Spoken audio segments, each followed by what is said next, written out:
Hello everyone. Welcome to Mr. Midnight True Crime Stories. I am here to help you today. I know you use this video to fall asleep. So before that, like the video and subscribe to the channel. Also, where are you from and what time are you watching? Now get comfortable and relax. Before we begin tonight, please take a moment to settle in. Dim your lights if you haven't already. Pull your blanket a little closer. Rest your head on your pillow and let your shoulders fall. Let the tension of your day begin to soften. You are safe here. You are home. And tonight, we are going to travel together, gently, carefully, thoughtfully, back through time. Back to a California that no longer exists. Back to the dusty train depots and gaslit hotel corridors of 1906. Back to a story that, once it broke across the front pages of newspapers from San Francisco to Sacramento, would change the way the entire state of California thought about women, about marriage, about love, and about the terrifying lengths a person might go to protect a secret they cannot afford to have discovered. This is a true story, and because it is true, we approach it with respect. The people in this story were real. They breathed real air. They felt real love and real fear.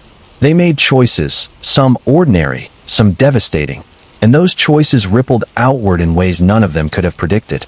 We tell this story not for shock, not for spectacle, and not to reduce anyone to a headline.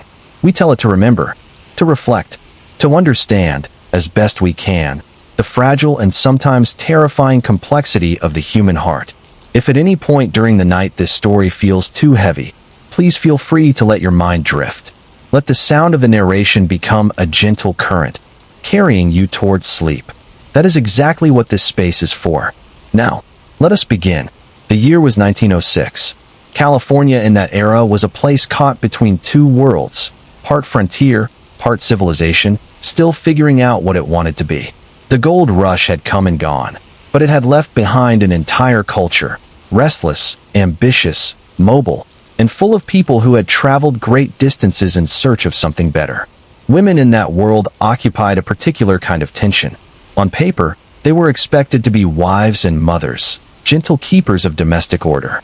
In practice, especially in the rougher, more transient corners of California, women were often on their own, often surviving, often navigating a world that offered them very little protection and even less forgiveness. Into that world, a woman named Emma Leoo had carved out a life. Or perhaps more accurately, she had carved out several lives, one after another, layered on top of each other like the pages of a book that no one was supposed to read all the way through. She was, by the time her name became known across California, a woman who had been married multiple times, who had moved across state lines, who had worked in establishments that respectable society preferred not to name, and who had accumulated both admirers and enemies in roughly equal measure. She was not a monster. That is the first thing to understand about Emma Leoo, even before we know what she did. She was a human being, complicated, flawed, shaped by circumstances and choices, and a world that had not been particularly kind to women like her. But she was also dangerous. And in the spring of 1906, the danger that lived somewhere inside her would come fully to the surface in a way that California would not forget for generations. The story, as it entered the public consciousness, began with a trunk. It was the kind of heavy, wooden-slatted trunk that people used in those days to ship belongings across the country. Durable, deep, the sort of thing a family might pack full of their entire lives when they were moving west. This particular trunk arrived at the Stockton Railroad Depot on a cool March morning, brought in by a hired man and set down in the baggage room with a soft, heavy thud. There was nothing immediately unusual about it. Trunks passed through that depot every single day. They came and went with the trains, bound for every corner of the country. But this trunk did not have a baggage tag. That small detail, the absence of a single paper tag, was the thread that would unravel everything.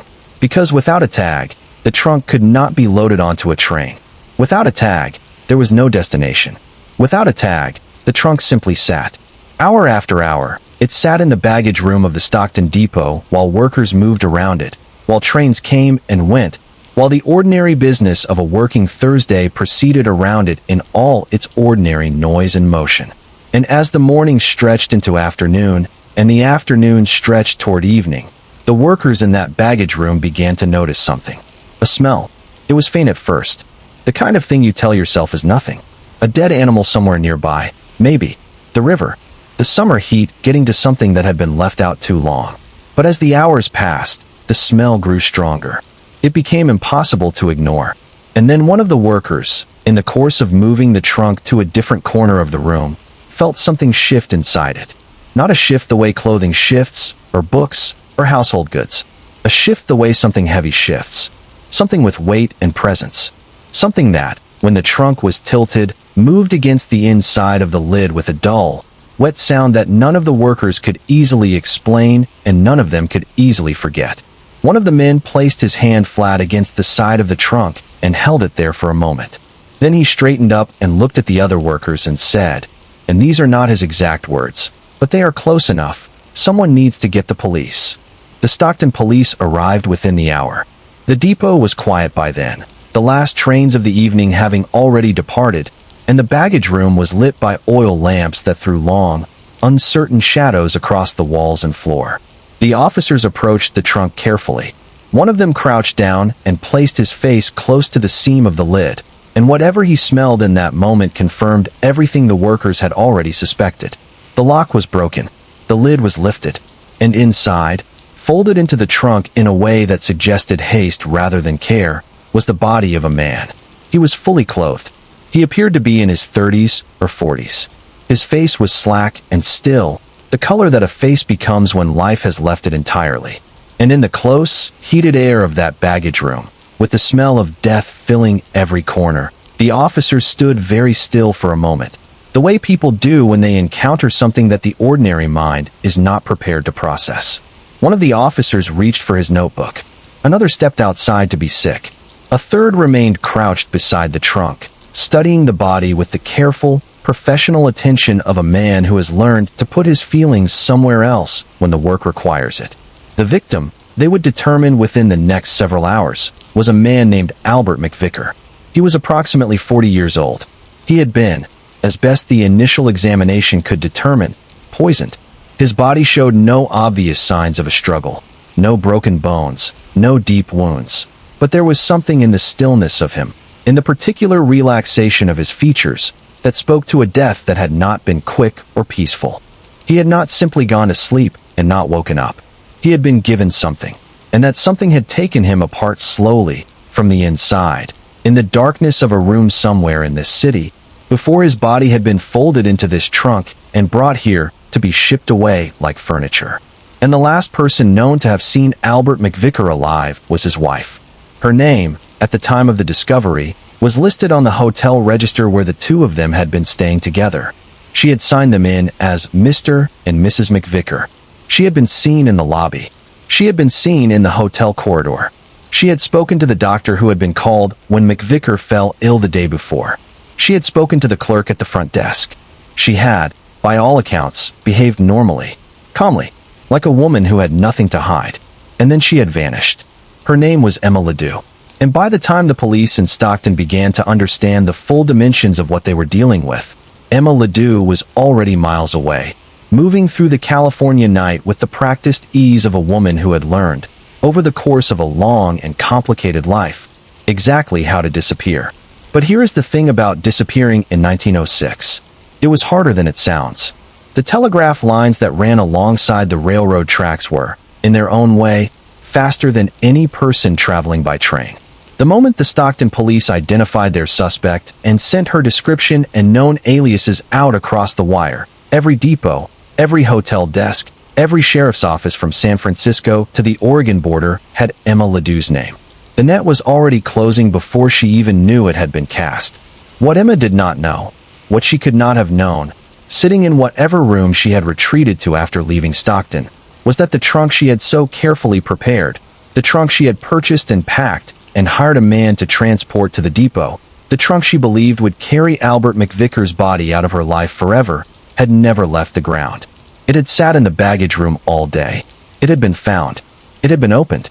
And now, in the lamplit offices of the Stockton Police Department, the officers who were piecing together the story of what had happened in that hotel room were beginning to understand that what they were looking at was not a crime of passion or a moment of terrible impulse. They were looking at something far more deliberate. They were looking at a plan. And the woman at the center of that plan had been building it, piece by careful piece, for longer than anyone yet realized. Because Emma Ledue's story did not begin in Stockton. It did not begin with Albert McVicker. It did not begin with the hotel, or the whiskey, or the morphine, or the trunk.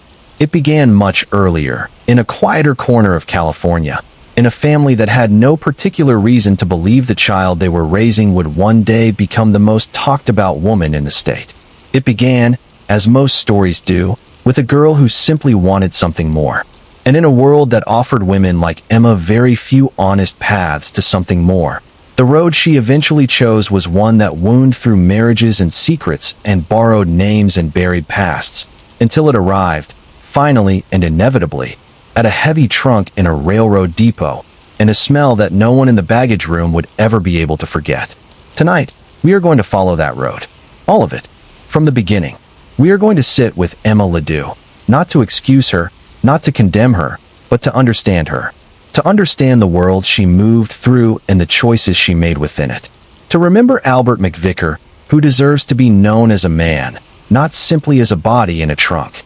And to think, quietly, about all the ways a life can go wrong, slowly, gradually, one small decision at a time, until you find yourself somewhere you never imagined you would be, and the only way forward is a road you should never have started down.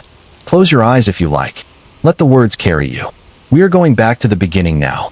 We are going back to California, in the years before the earthquake, before the century had fully found its footing, when the state was still young and still restless and full of people who believed, with varying degrees of justification, that they were capable of reinventing themselves entirely.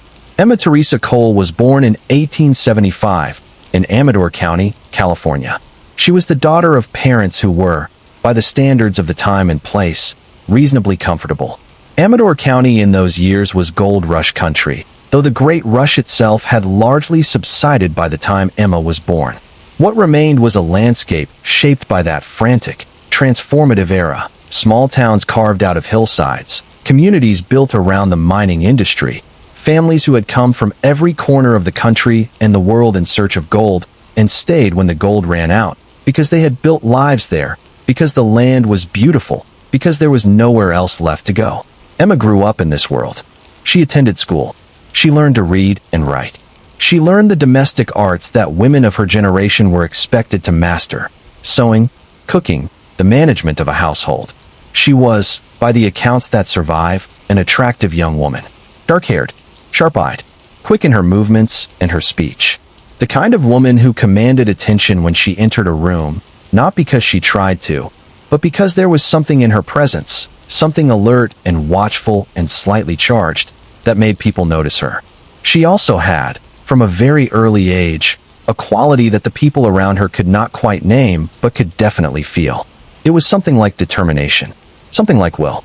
A sense that Emma Cole had looked at the life available to her in Amador County, California, in the 1880s and 1890s, and had decided, quietly and thoroughly, that it was not enough. She wanted more. She did not know exactly what more looked like, but she knew it was out there, somewhere beyond the hills of Amador County, somewhere down the road and across the mountains, and into whatever version of the future was being assembled in the cities and towns of a rapidly changing America. The question, and it is a question that will follow us through this entire story, is what she was willing to do to find it. Her first marriage came early. She was a young woman, barely past girlhood, when she married for the first time. The husband's name has been recorded as Barrett, and very little else about him survives in the historical record. What does survive is the fact that the marriage was brief, and that it ended. Whether it ended in divorce or in some other way is not entirely clear from the sources that remain. What is clear is that Emma emerged from it alone, and that being alone, at her age, in that era, in that world, was both a freedom and a precarity that she would spend the rest of her life trying to manage. She was, by then, no longer simply Emma Cole. She was someone who had already lived more than one version of a life. Someone who had already learned that the person you are on paper and the person you are in practice do not always have to be the same person. That lesson, learned early, absorbed deeply, would prove to be the central organizing principle of everything that followed. And somewhere in the years that followed her first marriage, Emma began moving. She began the pattern of travel and relocation that would define the rest of her life. She moved through California. She crossed into Arizona. She remade herself, name by name and town by town, into whatever version of Emma was most useful in any given moment. And somewhere along the way, she met a man named William Williams. And that is where the story begins to take a turn that none of the people around Emma could have anticipated. Because William Williams, in the quiet calculus of Emma's increasingly complicated life, would not simply be a husband. He would be a dry run. But we are getting ahead of ourselves. Let your breathing slow. Let your body sink deeper into wherever you are resting tonight. We have only just begun. William Williams was, by most accounts, an ordinary man. Not remarkable in any particular way that the surviving records can illuminate. Not wealthy, not famous, not the kind of person whose name would have appeared in a newspaper under ordinary circumstances. He was simply a man who, at some point in the early 1890s, encountered Emma Cole and found himself drawn to her in the way that men frequently found themselves drawn to Emma. Quickly, completely, and with a certainty that he likely could not have explained if asked to. They married and settled in Arizona. The details of their life together are sparse. We know they moved, as Emma seemed always to move, restlessly and without a great deal of apparent attachment to any particular place.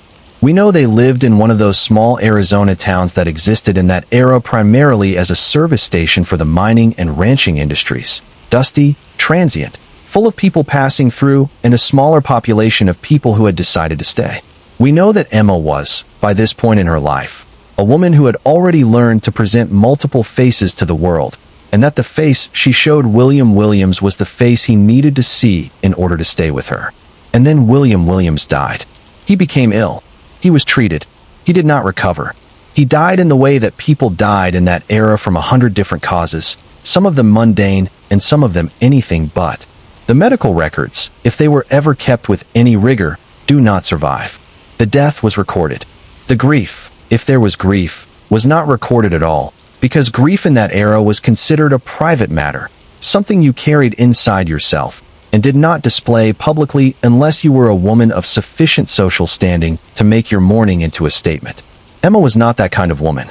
What Emma did, in the weeks and months following William Williams' death, was collect on his life insurance policy. This fact, the life insurance, the payout, the quiet financial transaction that occurred in the aftermath of her husband's death, would later become one of the most discussed and debated elements of Emma's story. Because taken in isolation, a widow collecting on her husband's life insurance is not suspicious. It is simply what you do. It is the entire reason life insurance exists. But taken in the context of everything that would later be discovered about Emma Leoo, the pattern that would emerge, clear and disturbing, from the wreckage of her subsequent relationships, the insurance money on William Williams began to look like something else entirely. It began to look like a preview. But in the moment, in those dusty Arizona weeks after Williams' death, no one was looking at Emma with suspicion. They were looking at her with condolence. She was a widow. She was young. She had her insurance money and her freedom and a whole world of possible next steps laid out in front of her, and the people around her, if they thought about her at all, probably assumed she would remarry quickly, as was expected, and move on. They were right about the remarrying quickly part. What they could not have anticipated was what would happen next. Emma's third marriage, though calling it a marriage in any simple sense understates its complexity, was to a man named Albert N. McVicker. He was, by all accounts, a man of some substance and steadiness. Not wealthy, but working. Not famous, but known. He had a job, a reputation, a sense of himself as someone who was building a life through honest effort. He was, in other words, exactly the kind of man who might trust a woman completely, because he himself was trustworthy, and he had not yet learned that trustworthiness in yourself does not protect you from untrustworthy in others. Albert McVicker fell in love with Emma. This is perhaps the most important thing to understand about him, and about the tragedy that would eventually unfold. He loved her, genuinely, deeply, in the way that men love women they believe they understand. He believed he knew who Emma was. He believed he understood her moods and her silences and the restlessness that lived in her eyes. He believed, as many people believe about the people they love, that whatever difficult parts of Emma existed, and he was not entirely blind to them, he could manage those parts, could steady her, could be the anchor that kept her from drifting too far. He was wrong about that, but the wrongness was sincere, and the sincerity, in its own way, is what makes his story so heartbreaking. They married in 1902 in Arizona. The wedding, if there was a ceremony, is not described in any detail in the records that survive. What survives is the marriage certificate, the date, the names. Albert McVicker and Emma Williams, for she had taken Williams' name, became husband and wife. And for a time, they lived together. In Arizona, in the way that people lived in Arizona in those years, working, managing, getting through the days. Albert believed he was building something. He believed he and Emma were constructing a future together, one ordinary day at a time, in the way that married people do. But Emma was not building a future with Albert McVicker. Emma was watching Albert McVicker the way a person watches a door they are not sure they want to walk through. The marriage deteriorated. The precise causes are not documented. Marriages that fail in private tend to leave very few records of their unraveling. What we know is that at some point, the couple separated. Emma left. She moved on, in the way she always moved on, with speed and decisiveness and very little backward glancing. She took herself and whatever was useful to her from the life she and Albert had shared, and she disappeared into the broader geography of California and the West. Albert, for his part, did not pursue a divorce. This was not uncommon in that era. Divorce was expensive, complicated, socially stigmatizing, and legally cumbersome. Many couples who separated simply left it there. They drifted apart and allowed the practical reality of their separation to substitute for the legal formality of a divorce. They told themselves they would deal with it eventually, that there was no urgency, that the marriage existed on paper but not in practice, and that the paper, without the practice, meant very little. For Albert McVicker, that assumption would prove to be catastrophic, because while Albert was going about his life in the months and years following his separation from Emma, working, surviving, perhaps quietly hoping she might come back to him, perhaps quietly grateful that she had not, Emma was doing something that would redefine the entire shape of his world without him knowing it. Emma was getting married again. His name was Eugene Leoo.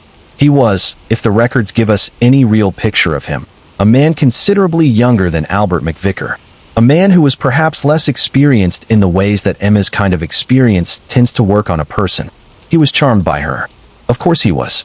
Emma, when she chose to be charming, was extraordinarily good at it. She had spent years, perhaps all of her adult life, learning to read what a person wanted and then becoming, as precisely and convincingly as possible, that thing. For Eugene Leoo, what she became was a wife. They married in 1905. We do not know exactly where or under what circumstances or what name Emma used on the marriage certificate, whether she presented herself as a widow, as a woman whose previous marriage had ended, or as something else entirely. What we know is that Eugene Leoo became Emma's husband. And what we also know, though Eugene did not know it, was that Albert McVicker was still, under the laws of California and Arizona, Emma's husband too. She was, by the spring of 1906, a bigamist. 2 husbands, 2 lives, 2 separate men who believed they were connected to her, who believed they had some claim on her, who believed, in their different ways and for their different reasons, that Emma Leoo was their wife. This is where the pressure begins to build. Not dramatically, not all at once, but steadily, quietly, in the way that pressure always builds when a structure is carrying more weight than it was designed to hold. Emma had constructed a life, multiple lives, really, on a foundation of incomplete truths and convenient omissions, and that foundation was beginning, in the spring of 1906, to show its cracks. Albert McVicker had learned, somehow, through mutual acquaintances, through the network of people who knew both of them, through some communication whose exact nature is lost to history, that Emma had remarried. He had learned that the woman he still technically called his wife had married another man. And Albert McVicker, being the kind of man he was, the kind of man who loved deeply and held on to that love perhaps longer than was wise, had not responded to this information by quietly letting go. He had responded by reaching out. He wrote to Emma. We do not have the full text of his letters, but we know they existed, because Emma's subsequent actions are only explicable as a response to something she felt pressed by. He wanted to see her. He wanted, perhaps, to understand. He wanted, and this is speculation, but it is the kind of speculation that fits everything we know about him, to believe that there was still something between them, that their marriage, however frayed, however long dormant, still meant something. And Emma received those letters. She read them, and she made a decision. She would meet him. This is the moment, right here, in the quiet calculation of that decision, where Emma Leedoo's story shifts from the story of a complicated, troubled woman into something darker. Because Emma could have made other choices. She could have told Albert the truth. She could have engaged a lawyer and begun the process of a formal divorce. She could have disappeared more completely, changed her name more thoroughly, made herself harder to find. She had done all of these things before, in various combinations, at various points in her life. But this time, she made a different kind of calculation. And that calculation was the one that would define everything else. She would meet Albert McVicker in Stockton, California. She would present herself as a wife returning to the fold. She would let him believe that a reconciliation was possible, that she was willing to come back to him, that the marriage they had both allowed to drift into dormancy might be revived. She would be warm and familiar and reassuring, the way she was capable of being when she chose to be, and Albert, who had been hoping, in the way that people who love deeply and unwisely often hope, would be disarmed. And then she would deal with the problem. But here is what we have to hold in our minds as we approach this part of the story. Emma Leedoo, in the spring of 1906, was not a woman who had decided to murder her husband. Not yet. Or at least, not entirely. The plan, such as it was, appears to have taken shape gradually, over the days leading up to and then during her reunion with Albert McVicker. It appears to have been, in some ways, an improvisation, a response to circumstances that kept shifting, to a situation that kept feeling more and more dangerous, to a man who kept being more alive, more present, more real than she could afford for him to be. That does not make what she did forgivable. Nothing about what she did is forgivable, but it makes it human. And human is the only lens through which any of this makes sense. She arrived in Stockton in the middle of March, 1906. The city was, in those years, one of California's more significant interior towns, a river port, a railroad hub, a place where the agricultural wealth of the Central Valley was gathered and shipped out to the wider world. It was not glamorous, but it had energy and commerce and the anonymous density of a city large enough that a person could move through it without being immediately known. Emma moved through Stockton with the assurance of someone who had spent years learning to move through places without leaving traces. She checked into a hotel.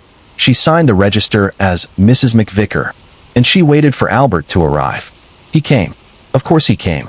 He had been hoping for this. He had been waiting for this. He walked into the hotel and found her there.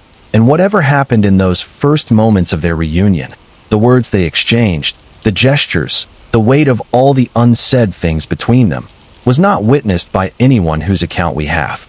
What we know is that they checked into the hotel together, that they were seen by hotel staff as a couple, that Albert McVicker, in those first hours of their reunion, was alive and animated and apparently happy, and that very soon after their arrival in Stockton, Albert McVicker became ill. He became violently, terrifyingly ill. The symptoms came on fast: nausea, vomiting, a weakness that dropped him to the bed and would not let him up. Emma called for a doctor. She was, to everyone who observed her, a concerned wife. She stood at the bedside. She spoke to the doctor calmly. She answered his questions and nodded at his instructions. She was, in every visible respect, exactly what she appeared to be, a woman worried about her husband. The doctor diagnosed ptomaine poisoning, what we would today call food poisoning, and treated McVicker accordingly. With rest and care, he said, the man should recover fully within a day or two. And Albert McVicker did recover. He rested, and he slept, and the symptoms gradually receded, and after a day or two, he was sitting up in bed and eating and looking more like himself again. He should have left then. He should have gathered himself and his things and walked out of that hotel and put Stockton and Emma behind him, even if he didn't know why he should. But he didn't leave. He stayed. And the day after his recovery, while Albert was resting in the hotel room, Emma Leedoo walked down the street to the office of the doctor who had treated him. She stood in the doorway and she looked at the doctor with steady, dark eyes. And she told him that she herself was unwell, that she suffered from a condition, that she had, in the past, been prescribed a medication for the management of her pain. She said it with the practiced ease of someone who had said it before, or something very like it. She asked him for morphine tablets. The doctor looked at her for a moment. Then he wrote the prescription. And Emma Ledoux walked out of that office with a small paper envelope in her hand and walked back toward the hotel, and something in her posture, in the set of her shoulders, in the deliberateness of her steps, suggested that whatever had been uncertain before was uncertain no longer. She knew what she was going to do, and the night of March 23rd, 1906, was about to begin. The evening of March 23rd, 1906 arrived in Stockton the way evenings arrive in the Central Valley in early spring. Slowly, softly, the light draining out of the sky in long horizontal bands of orange and purple, the air carrying that particular coolness that follows a warm day and makes everything feel slightly unreal, slightly suspended, as though the world is holding its breath between one state and another. Albert McVicker was in good spirits that night. He had recovered from his illness. He felt better than he had in days, perhaps better than he had felt in months. There is something about surviving a physical crisis that clarifies the senses, that makes ordinary pleasures feel more vivid and worthwhile. He was with Emma. He believed they were mending things. He believed that the long, confusing stretch of separation that had defined the past few years was coming to an end, that they were finding their way back to something solid and real. He went out and bought whiskey. 3 bottles, by the accounts that would later be presented in court. 3 bottles of whatever was affordable and available in Stockton in March of 1906. The kind of whiskey that working men bought and drank in hotel rooms at the end of long days when they wanted to feel warm and loose and free from the grind of ordinary life. He brought the bottles back to the hotel room. He and Emma were going to have a drink together. They were going to talk and laugh and be, for a few hours at least, simply a husband and wife having a quiet evening in a hotel room in a river city in California. He did not know what was in Emma's pocket. He could not have known. There was nothing in her behavior, nothing in the warmth she showed him that evening, in the way she smiled when he came through the door with the whiskey, in the ease with which she moved around the room, that would have told him. Emma was many things, but she was not transparent. She had spent her entire life learning to be whatever the moment required. And what the moment required, right then, was a woman who was happy to see her husband come home. She poured the drinks. This detail, this small, domestic act, the lifting of the bottle and the pouring of the liquid into the glass, is the moment that everything pivots on. This is the hinge. This is where one version of the story ends and another, darker version begins. Emma poured the drinks, and in the pouring, in that moment when her back was to the room or her hand moved in a way that was shielded from view, she dissolved the morphine tablets into the whiskey. The morphine came from the prescription she had obtained from the doctor that afternoon. Morphine in 1906 was not the tightly controlled substance it is today. It was used widely, for pain management and for a dozen other conditions, real and imagined. It was sold in pharmacies and prescribed by doctors and existed in the medicine cabinets of ordinary households across America in quantities that would be alarming by modern standards. But morphine in sufficient doses is also lethal. It slows the breathing. It quiets the nervous system. It carries a person from consciousness down through the layers of sleep, and, if the dose is large enough, beyond sleep into a darkness from which there is no return. Emma knew this. She had known it when she asked the doctor for the prescription. She had known it when she walked back to the hotel with the envelope in her hand. She had known it when she laid the tablets out and calculated the dose and thought about the evening ahead with the focused, methodical calm of a person executing a plan. Albert McVicker did not know any of this. He took the glass that Emma handed him. He raised it. Perhaps he said something, a toast, a word, some small gesture of the reunion he believed they were having. Then he drank. The morphine worked in the way that morphine works when it is mixed with alcohol and administered in a significant dose. It worked quickly, and then it worked deeply. Albert McVicker became drowsy, and then confused, and then he could no longer hold himself upright. He sank onto the bed. His eyes closed. His breathing slowed. His body, which had recovered so recently from what he thought was food poisoning and which was, it must be noted, still somewhat weakened from that experience, surrendered to the drug with the helplessness of something that has simply run out of resistance. He lost consciousness, and Emma Ledoux stood in the hotel room and looked at him for a long moment. What she felt in that moment, whether there was grief or relief or something more complicated that doesn't have a clean name, we cannot know. The internal life of Emma Leoo in the hours of March 23rd and into the early hours of March 24th is not documented anywhere, and even if it were, we would have to approach it with caution. People do not always feel what we expect them to feel in moments of crisis. Sometimes they feel nothing at all, which is perhaps the most frightening thing of all. What we know is what she did next. And what she did next tells us something about the state of her mind, if not the exact emotional texture of it. She did not panic. She did not call for help. She did not leave the room and pretend none of this had happened. She stood in that hotel room in Stockton, California, with her unconscious husband on the bed and 3 bottles of whiskey on the table and the remains of the evening around her, and she began to think. Investigators would later believe, based on the physical evidence and the testimony of witnesses, that Emma did not simply wait for Albert McVicker to die from the morphine alone. They believed, and the evidence supports this conclusion, though the details are too disturbing to dwell on here, that she may have taken steps to ensure his death that went beyond the poisoning. That before the night was over, Albert McVicker's death may have involved not just the drug in his bloodstream, but also the physical actions of the woman standing over him. Whatever happened in that room, Albert McVicker was dead before morning. And with his death, Emma Leoo's problem changed shape. When Albert McVicker was alive, he was a threat. He was a man who knew things about her, who knew she had remarried, who knew her secrets, who could, if he chose to, expose the bigamy that sat at the center of her carefully constructed double life. A living Albert McVicker was a problem that required management, careful handling, the kind of delicate ongoing work that Emma had been doing for years. A dead Albert McVicker was a different kind of problem entirely. A dead Albert McVicker was evidence. And Emma, standing in that hotel room in the early hours of March 24th, with the evidence lying still on the bed in front of her, had to figure out what to do with it. She began planning in the way she always began planning, methodically, practically, without apparent sentiment.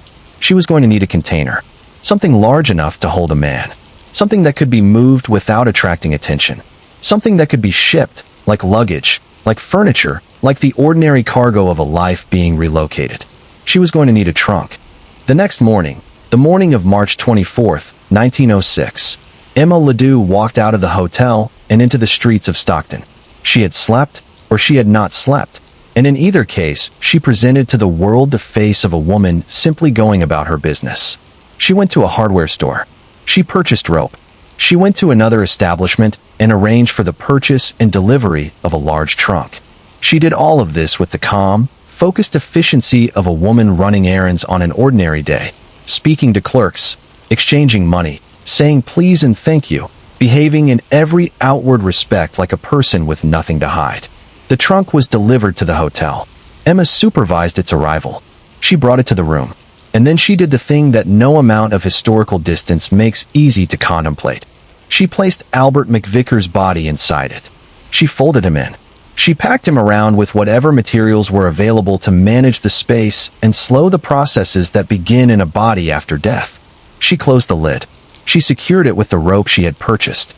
And then she arranged for the trunk to be transported to the Stockton Railroad Depot, to be checked as baggage on a train that would carry it away from Stockton, away from California if she was lucky, away from the life she had built with Albert McVicker, and toward the life she had built with Eugene Leoo, the life she was determined to protect at any cost.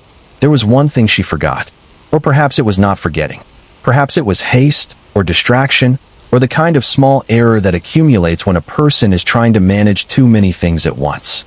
Perhaps she simply ran out of time, or nerve, or the particular kind of calm required to attend to every detail when the stakes are this high.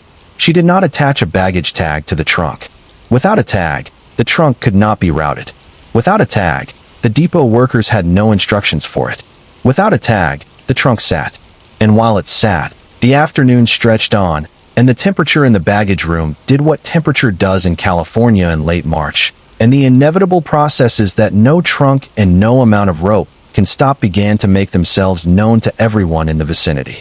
And then the workers moved the trunk, and something inside it thumped, and one of the men placed his hand against the side and felt the dense, damp stillness of something that had no business being in a trunk at a railroad depot, and he told his co-worker to go get the police. And the trunk was opened, and Albert McVicker was found, and Emma Leoo's plan, which had been, in its conception, so thorough and so careful and so brutally practical, collapsed in the most mundane possible way. Not because of brilliant detective work, not because of a witness who came forward with a dramatic revelation, but because of a missing piece of paper. A baggage tag. A small, rectangular slip of cardboard that cost nothing and meant everything and was not there. All of Emma's planning. All of her calculation. All of the terrible risk she had taken in that hotel room on the night of March 23rd. All of it undone by the absence of a tag. She did not know this yet, of course. By the time the trunk was opened and Albert McVicker's body identified, Emma was already on the move. She had left Stockton as she always left places, quietly, quickly, without ceremony.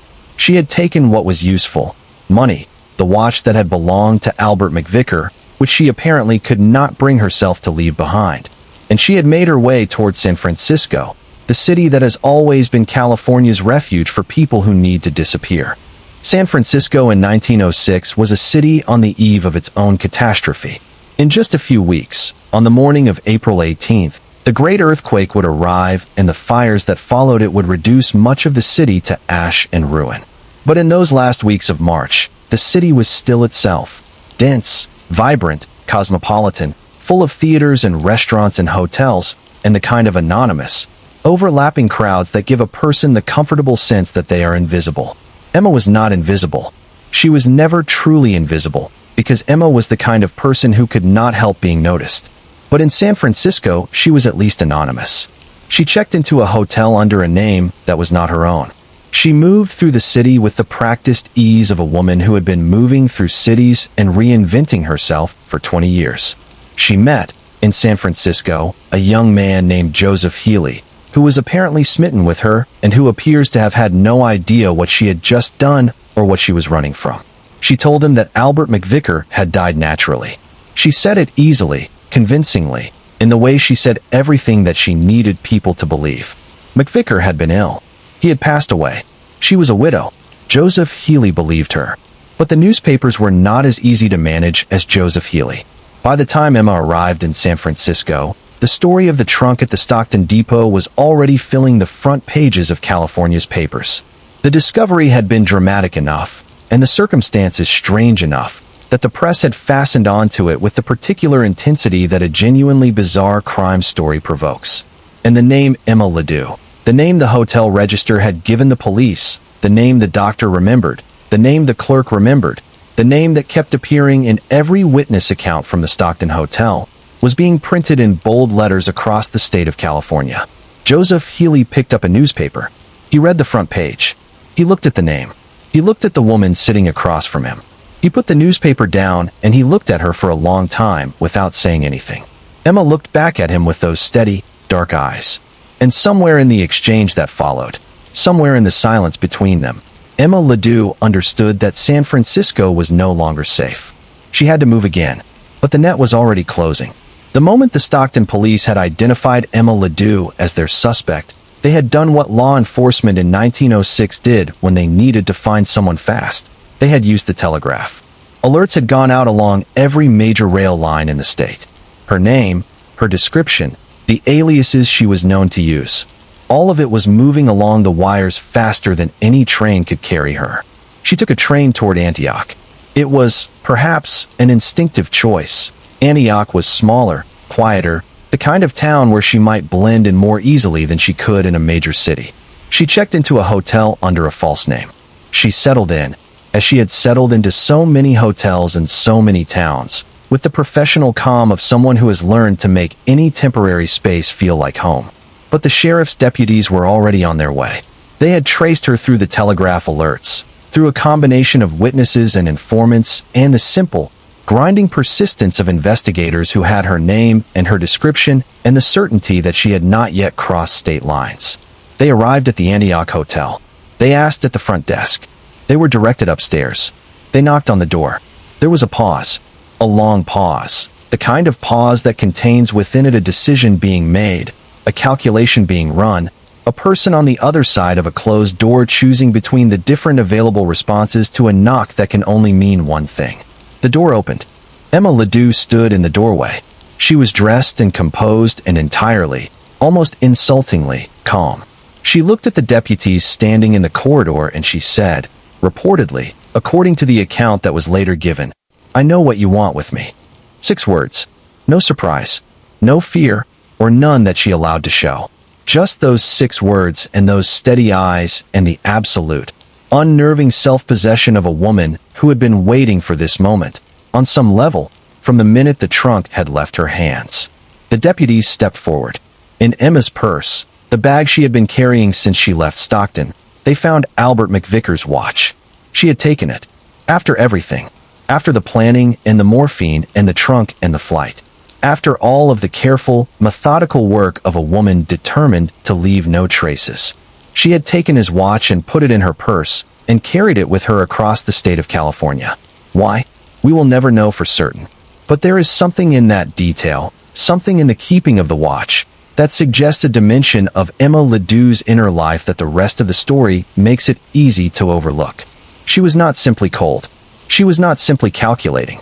There was something in her relationship to Albert McVicker that was more complicated than the actions of March 23rd and 24th might suggest. She had loved him, once. Or something that functioned like love. And the watch was what remained of that. But the watch was also evidence. And evidence, in the hands of the Stockton police, was going to tell a story. The deputies placed handcuffs on Emma Ledoux's wrists. They escorted her out of the hotel and into the waiting world. Into the newspapers and the courtrooms and the public gaze that would dissect her life with the particular thoroughness that the era reserved for women who had stepped so thoroughly outside the boundaries of what women were supposed to be. Emma was taken back to Stockton. The trial was coming. And California was about to discover that the story of the trunk in the railroad depot was, in all its dark dimensions, only the surface of something much deeper and much stranger than anyone had yet imagined. The news of Emma Ledoux's arrest moved through California like a current through water, fast, pervasive, touching everything it passed through and leaving nothing quite unchanged. The newspapers, which had already been writing about the trunk at the Stockton depot with the barely contained excitement of reporters who know they are sitting on a story people will not be able to stop reading, now had the full picture. Or what they believed was the full picture. The truth, as investigations like this one tend to reveal, was considerably more layered than anyone first understood. California in 1906 was a state in which women occupied a very particular kind of public space. They were present, certainly. They were visible in their communities, active in their families, essential to the economic and social fabric of everyday life.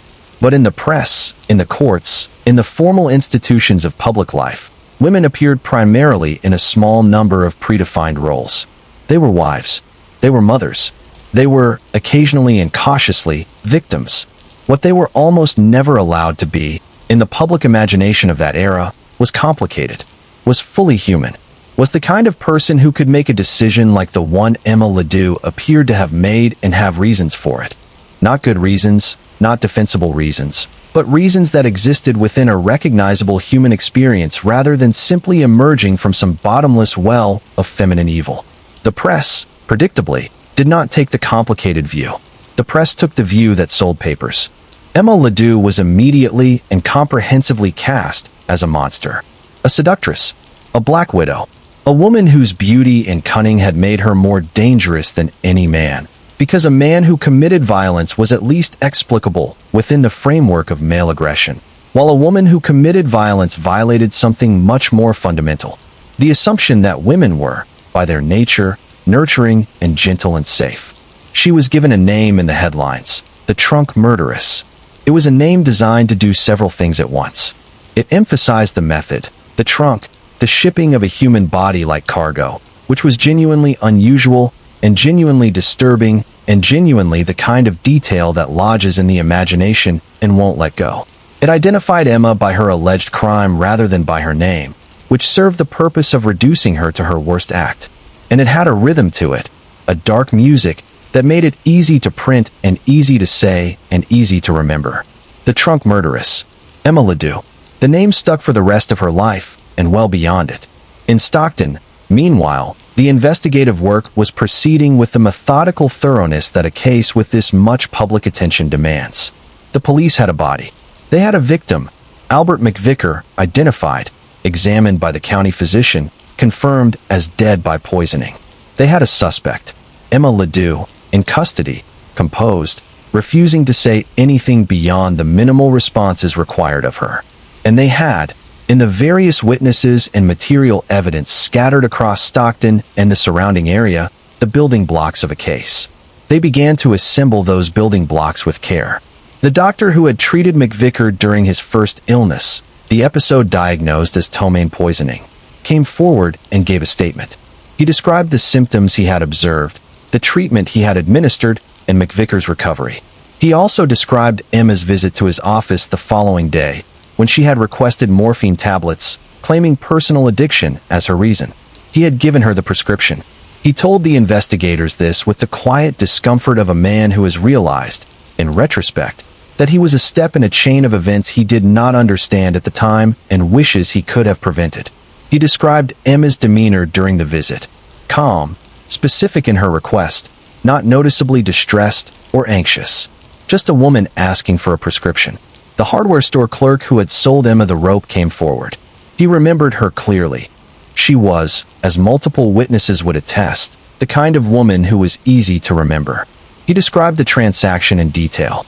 What she had asked for, how much she had bought, how she had paid for it, how she had carried it away.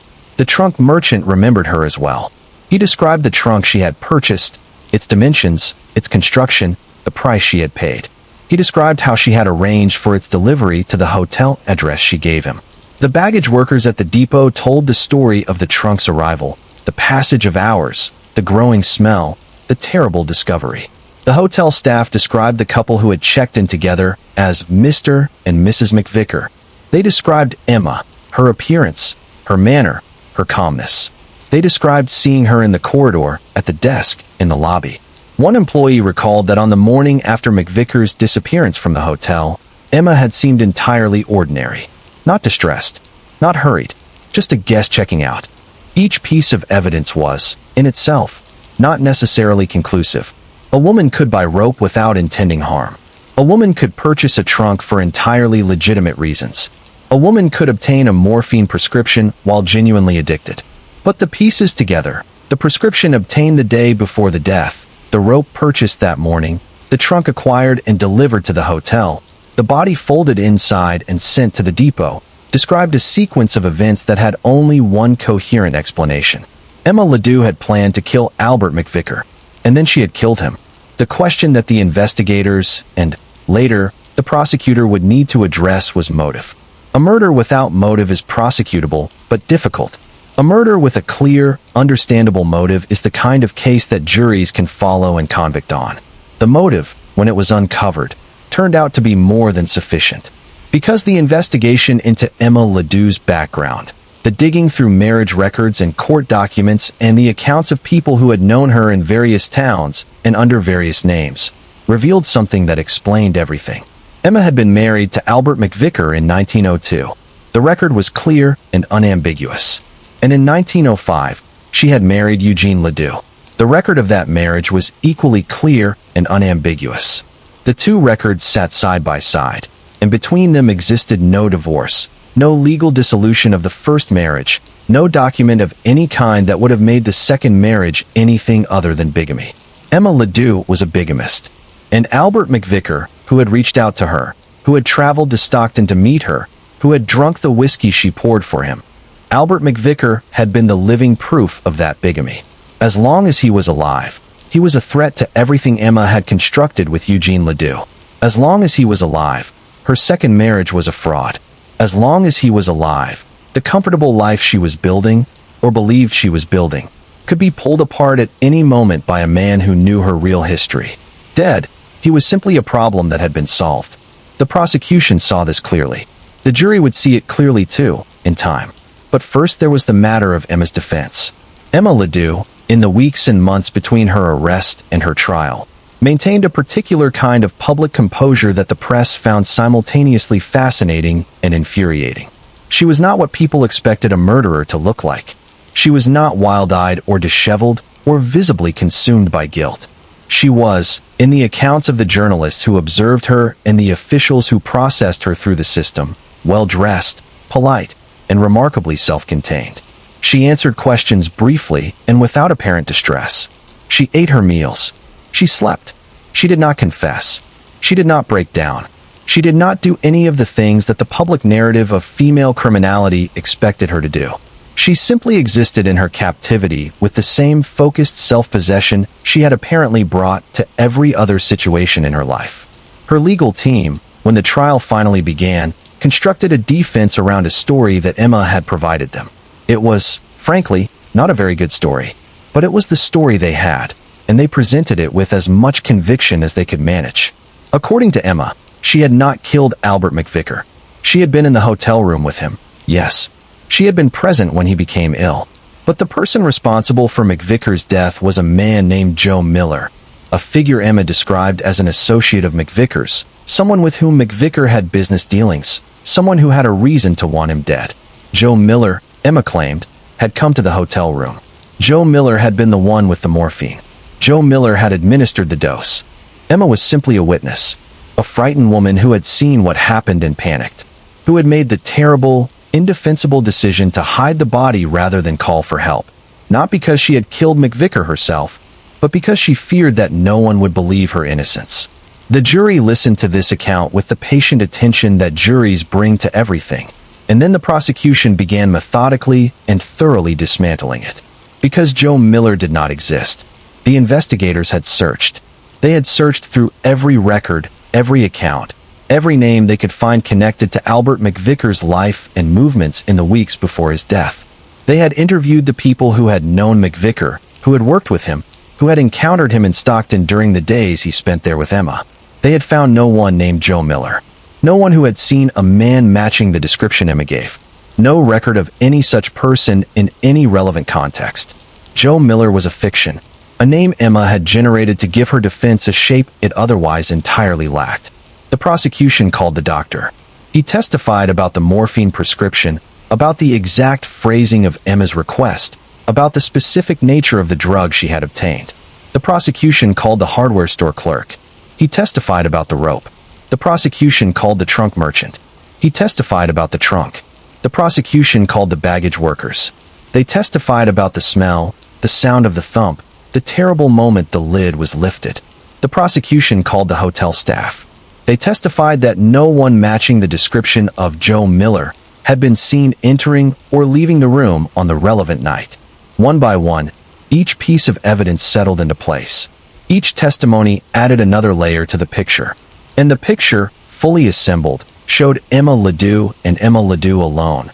No mysterious third party, no conspiratorial associate, no Joe Miller materializing from the shadows to commit the crime and then vanish again without a trace. Just Emma, and the morphine, and the trunk. The jury deliberated for 6 hours. In a case with this much evidence, 6 hours is not a short deliberation. It is, in fact, a deliberation that suggests the jury took its responsibility seriously, that the 12 people in that room understood the weight of what they were being asked to decide and did not arrive at their conclusion carelessly. But they did arrive at it. Guilty. Emma Leoo was found guilty of murder in the first degree. And then the judge pronounced her sentence. And what he said next made Emma Leoo, in a single moment, something that no woman in California had ever been before. He sentenced her to death by hanging. Emma Leoo was the first woman in California ever to receive the death penalty. The courtroom went still when the judge read the sentence. Not silent. A courtroom with public galleries never goes entirely silent, but still in the way that a crowd goes still when something happens that exceeds the frame of what they had prepared themselves to witness. The journalists in their gallery scrambled for their notebooks. The members of the public in the gallery sat with open mouths. The members of the jury, who had given their verdict and might have expected the sentencing to feel like resolution, sat instead with the particular discomfort of people who have done the thing they were asked to do and are now uncertain about what that thing means. Emma stood when the sentence was read. She did not flinch. She did not weep. She looked at the judge with those steady eyes and received his words with the same self-contained composure that she had shown throughout the trial, throughout the investigation, throughout every public moment since her arrest. Whatever Emma Leoo felt in that moment, she did not show it to anyone in that courtroom. She was taken back to her cell, and the state of California prepared to execute its first female prisoner. But that is not how this story ends. Because Emma Leedoo's lawyers were not finished. And the legal system, which had moved so efficiently to convict her, was about to reveal a different dimension of its efficiency, its capacity, in certain circumstances, to reverse itself. The appeals process was filed almost immediately.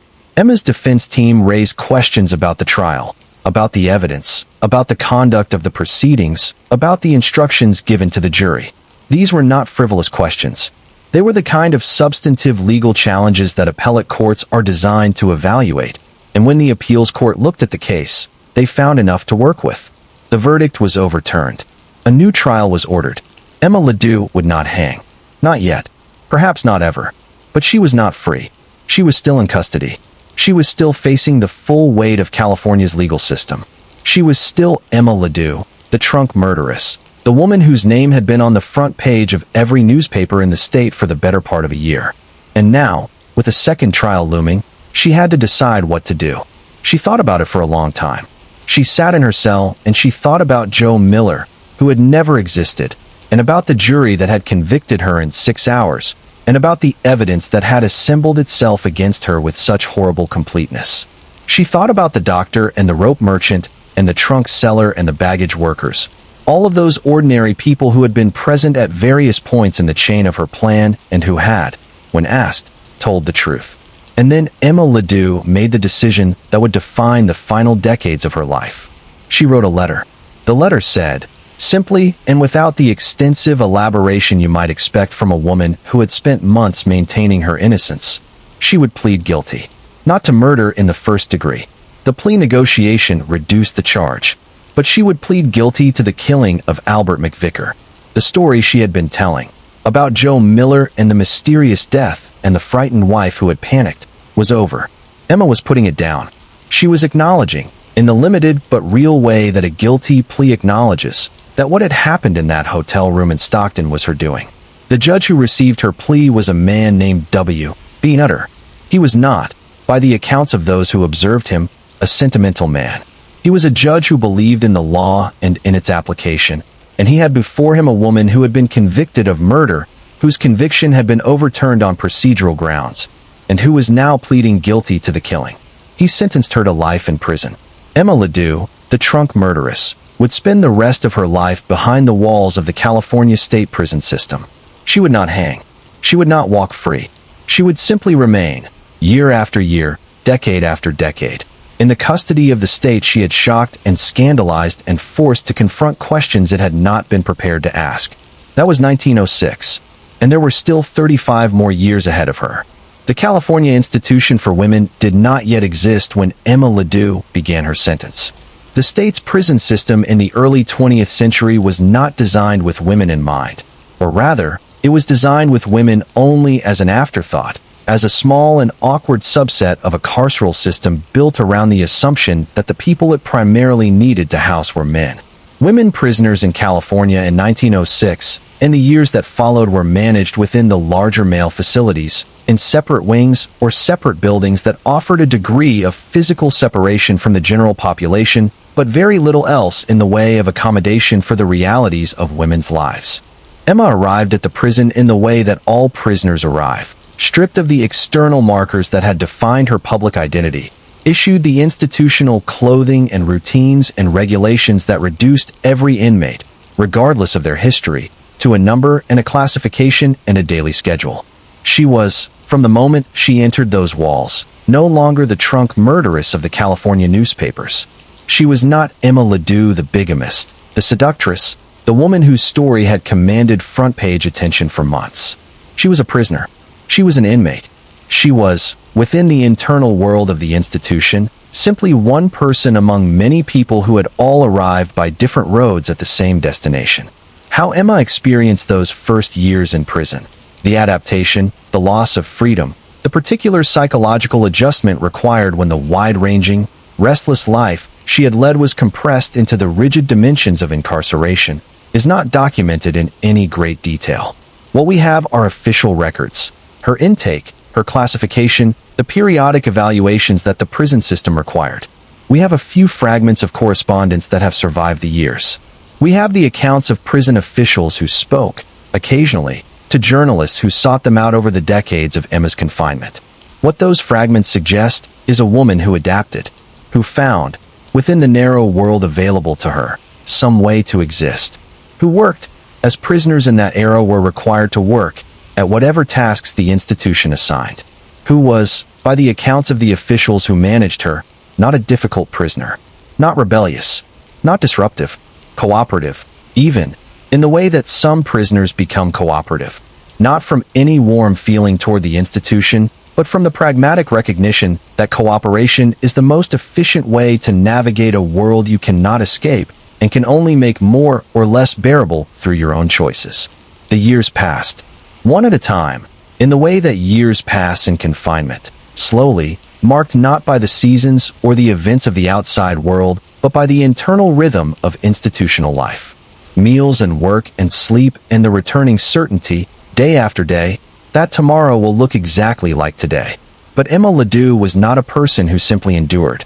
She had always been, a person who sought advantage, who looked for doors and opened them. And the California parole system, in those years, was a door. A slow door, a difficult door, a door that required years of institutional good behavior and the support of officials who would vouch for you and the approval of a board that had the authority to decide whether you had been punished enough. But it was a door. Emma Leoo was paroled for the first time in the 1920s. We do not know exactly what she did with that freedom, or how long it lasted, or what the precise circumstances of its ending were. What we know is that she was returned to prison. She had violated the terms of her parole in some way that the records describe without much elaboration. The nature of the violation, whether it was something relatively minor, a technical breach of conditions, or something more substantial, is not entirely clear. What is clear is that the freedom Emma had worked toward for years was taken back, and she was returned to the institution that had been her world for so long. She was paroled again, and returned again. The pattern repeated itself, like a tide going out and coming back in, each time leaving Emma in essentially the same place. Older, quieter, shaped by the decades of incarceration in ways that even her remarkable adaptability could not entirely prevent.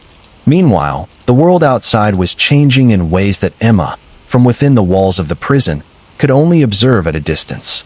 The earthquake that had destroyed much of San Francisco in April of 1906, just weeks after her arrest, had already been rebuilt over. The First World War had come and gone, taking a generation of young men with it. The 1920s had roared and then crashed into the depression of the 1930s. The country Emma Leoo had moved through so freely in her youth, the open, mobile, reinvention-friendly landscape of the American West, was becoming something different. More regulated, more documented, more the kind of place where a person's identity was harder to shed and harder to replace. But the world inside the prison walls was also changing. California's prison system was slowly, haltingly, beginning to develop more coherent and humane policies for the management of female prisoners. Advocates were arguing for separate facilities, for better conditions, for programs that addressed the specific needs of incarcerated women.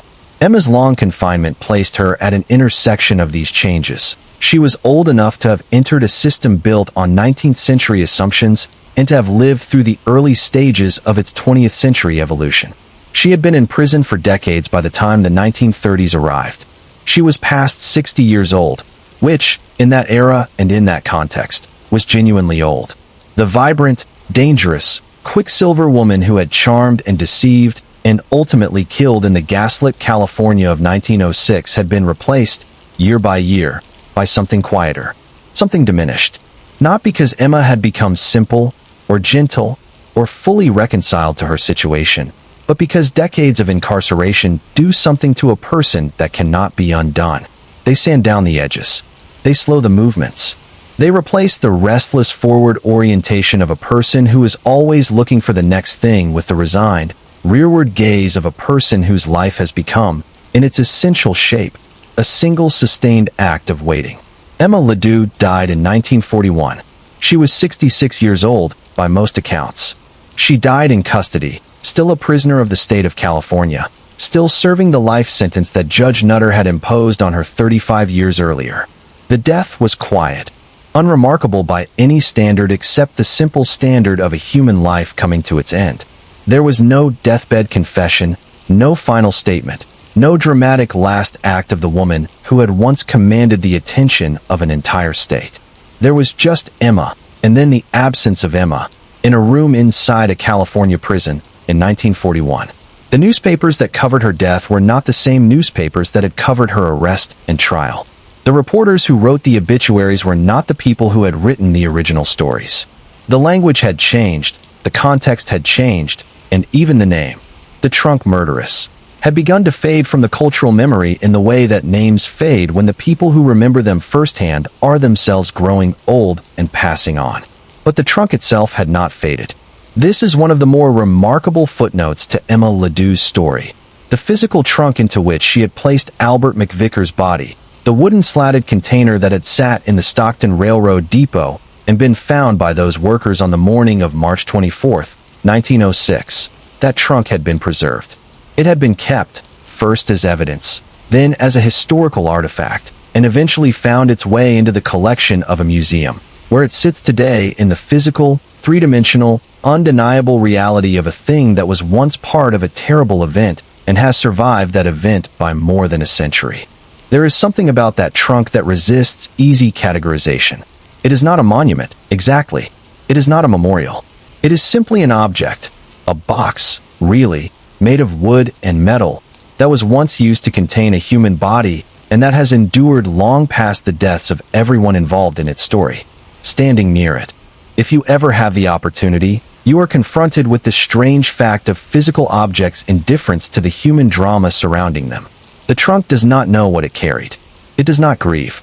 It does not explain or justify or condemn. It simply exists, exactly as it has existed for over 100 years, waiting for people to look at it and draw whatever conclusions they need to draw. Albert McVicker, who was 40 years old when he died in that Stockton hotel room, is the person whose absence the trunk most powerfully speaks to. He was not a famous man. He was not a man whose name would have appeared in any newspaper if not for the manner of his death. He was a working man, a husband, technically a husband, who had loved a woman who could not afford to be loved by him, who had traveled to Stockton in the hope of reconciliation and been given instead a glass of poisoned whiskey in a gaslit room. He deserved better. He deserved, at the very minimum, the chance to make choices about his own life without those choices being made for him by someone who had already decided that his continued existence was inconvenient. He deserved to be known as more than the body in the trunk. His life had a shape before that March night. He had worked, had hoped, had moved through the world with the ordinary dignity of a person who was simply trying to make something decent of the time he had. He had loved Emma, which speaks to something generous in him, an openness to love, a willingness to be vulnerable to another person, even if that love was ultimately, tragically, misplaced. He had reached out to her when he could have let things lie, which speaks to a kind of courage, or perhaps a kind of hope that refused to accept the evidence accumulating around it. He was a person, fully human, fully alive, right up until the moment that Emma made him otherwise. And he is worth remembering tonight, in this space, as we think about the full dimensions of this story, not as a cautionary figure, not as an illustration of any moral lesson, simply as a man who was named Albert McVicker, who was born and lived and worked and loved and died in California, and who deserved a longer and better story than the one he got.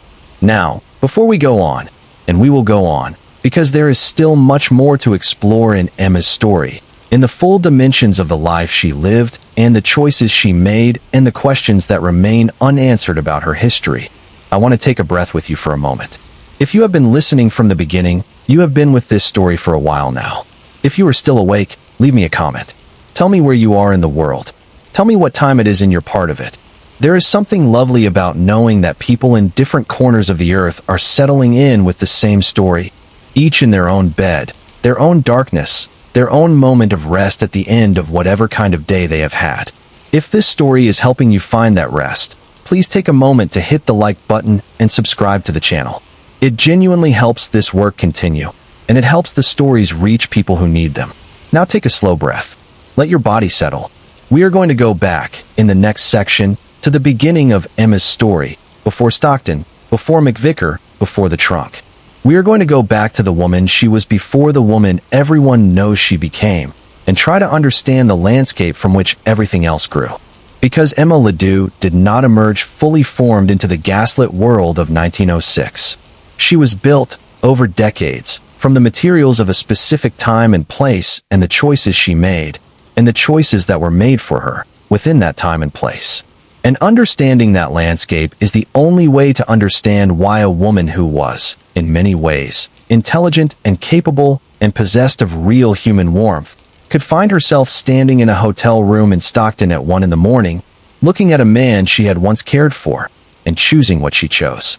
Let's go back to Amador County, back to the California of Emma's childhood, before the trunk, before the trial, before any of it. Back to when Emma was simply a girl who wanted more than the world she'd been born into, and hadn't yet discovered how dangerous that wanting could be. We go back there now. Amador County sits in the western foothills of the Sierra Nevada, in the heart of what Californians call Gold Rush country.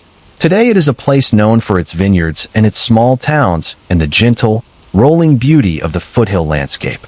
In the 1870s and 1880s, when Emma Cole was growing up there, it was something rawer and more complicated.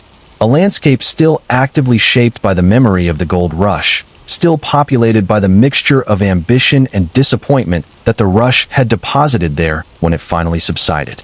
The towns of Amador County in Emma's childhood were the kinds of towns that grew up fast around extractive industries and then had to figure out what they were when the most intense phase of extraction was over. They were not poor towns, exactly, but they were towns where the difference between comfortable and struggling was not very large, where fortunes could be made and lost quickly, where the social fabric had been woven together by people who had come from every conceivable background and were still, collectively, negotiating the terms of their shared existence. Into this world, Emma Teresa Cole was born in 1875. Her parents were people of whom very little record survives beyond their names and their presence in the county records of that era. What we can infer from the fragments that do survive is that they were not wealthy. Wealthy families in Amador County left more abundant records, but they were not destitute either. They occupied that broad middle ground of respectable working life that characterized most of the families in that region in that era. They owned a home. They managed their affairs. They sent their children to school when school was available, which in rural California in the 1870s and 1880s was not as reliably and consistently available as it would later become. Emma received the education that was customary for girls of her background and era. Enough reading and writing and arithmetic to be functional in the domestic and commercial life of a small California town, and the domestic skills that were considered essential for any girl who would one day run a household. She would have learned to cook, to sew, to manage the rhythms of domestic production that were, in the pre-industrial rural household, genuinely demanding and genuinely skilled work, regardless of how invisible that work often became in the broader cultural accounting. But there are glimpses, in the later accounts of people who remembered Emma from her early life, of something in her that did not quite fit the domestic frame she was being prepared for. A quickness of mind that found the pace of ordinary life frustrating. A sharpness of eye that saw opportunities and limitations with equal clarity. An energy that was always slightly in excess of what her immediate circumstances required, always pressing against the boundaries of whatever space it was confined to. She was, in the language of the era, a spirited girl. This was not entirely a compliment. Spirited girls in 19th century California were girls who needed to be managed, who needed the excess of their nature redirected toward appropriate channels, toward a good marriage, toward the management of a busy household, toward the raising of children who would benefit from their mother's energy without being overwhelmed by it. Emma was not very successfully managed. The first marriage, to the man recorded only as Barrett, came when Emma was still young enough that the word young requires emphasis. She was, depending on the precise dates which are not entirely clear in the surviving records, somewhere in her late teens or barely into her 20s when she married for the first time. This was not unusual. Marriage in that era and that community was expected to come early for women, and a woman who had reached her mid-20s without marrying was an object of some concern to the people around her. But Barrett, whatever he was like as a person, was not the answer to whatever question Emma was asking with her life. The marriage ended quickly. The precise circumstances are lost. Whether there was conflict, incompatibility, the specific kind of mismatch between two people who should not have come together, or something else entirely. We simply do not know. What we know is that Emma emerged from the marriage alone and apparently not particularly devastated by its ending. This resilience in the face of failure, the ability to close one door and walk toward the next one without extended grief or apparent self-doubt, would be one of the most consistent qualities of Emma's adult life. It served her in some ways. It protected her, perhaps, from the kind of paralyzing self-examination that can prevent people from moving forward after loss. But it also contributed to a pattern of behavior that, viewed in retrospect, looks increasingly concerning. The ease with which Emma shed one identity and assumed another, the speed with which one relationship was replaced by the next, the absence of apparent hesitation in moving from one life to a fundamentally different one. After Barrett came a period that is less well documented than the marriages, a time during which Emma moved through California in ways that the official records capture only incompletely. She appears in some places under her maiden name, in others under Barrett's name. She is glimpsed in the records of towns she passed through, in the accounts of people who remembered a dark-haired woman moving through their community with more purpose than most transients. She was, during this period, building the skill set of the self-reinventor, learning how easy it was, in the vast and mobile landscape of the American West, to be whoever you needed to be in any given place. This is the period during which Emma is believed to have had her first experiences in the kinds of establishments that polite society preferred not to name. The brothels and saloons and other informal economies that existed in the rougher corners of Western towns offered women of limited means and high survival instincts a way to earn money that was, in its own way, more honest than many of the alternatives available to them. Emma was not the first woman and would not be the last to find herself in this world, and the judgment that history has sometimes applied to this period of her life tells us more about the era's assumptions than it tells us about Emma herself. What it does tell us about Emma is this. She learned, in those years, how to read people. She learned how to assess what a man wanted and how to give it to him convincingly enough to extract what she needed in return. She learned the economies of charm, how much effort was required to get how much in return, and how to calculate the optimal investment. These were not skills she had been taught in Amador County. These were skills she learned in the field, in the difficult school of a life without a safety net, and she learned them thoroughly. When she met William Williams, she was already, in important respects, a different person from the girl who had grown up in Amador County. She had been reshaped by experience, by freedom and necessity and the particular education of a woman who has had to manage her own survival without institutional support. She was sharper. She was more controlled. She was capable of performing, convincingly and sustainably, versions of herself that were tailored to specific audiences. William Williams saw the version Emma chose to show him, and he married that version. Their life in Arizona was, to all outward appearances, a conventional one. Emma managed the household. Williams worked. They existed within the ordinary rhythms of life in a small Arizona town, and the people who knew them saw what Emma wanted them to see. A couple, a wife and husband, an ordinary domestic arrangement. What was happening beneath the surface of that arrangement is something we can only infer. Emma was calculating, always. She was watching, always. She was assessing what she had, and what she needed, and what the gap between those two things required her to do. And when William Williams became ill, from whatever cause, which was never definitively established, she moved through the stages of his illness and his death with the composed attention of a woman who had already, on some level, planned for this outcome. The insurance money was collected. The grief, such as it was expressed with appropriate restraint and then put away. And Emma moved on. This is the most disturbing possibility that the history of Emma Leoo raises, and it is a possibility we have to name directly even though we cannot prove it. The possibility that William Williams' death was not the first time Emma had taken a life. The parallels are clear enough. A husband, an illness with ambiguous causes, a life insurance policy, a woman who collected the payout and moved on with remarkable speed and no apparent emotional damage. The investigators who would later study Emma's history raised these parallels explicitly. The prosecution in the McVicker case attempted to introduce evidence about Williams' death, though with limited success. But we do not have definitive proof. The records of William's illness and death are not detailed enough to establish with certainty what caused him to die. The insurance collection, while suggestive in context, is not evidence of murder. The speed of Emma's recovery could reflect grief that was simply not visible to observers, or it could reflect something more troubling. We hold this uncertainty carefully. We do not convict Emma Leoo of killing William Williams, because the evidence does not support that conviction. But we do not dismiss the possibility either, because dismissing it would require us to look away from the pattern. The emerging, troubling pattern of a woman who moved through marriages and collected their financial residue and moved on, leaving behind her a trail of deaths and departures that the law never fully examined. And then she met Albert McVicker, and this time, the law would examine everything. Albert McVicker came into Emma's life in the early years of the new century, in the way that people came into each other's lives in those years, through the networks of acquaintance and proximity that defined community life before the modern era. They met, they were drawn to each other, and they married in 1902.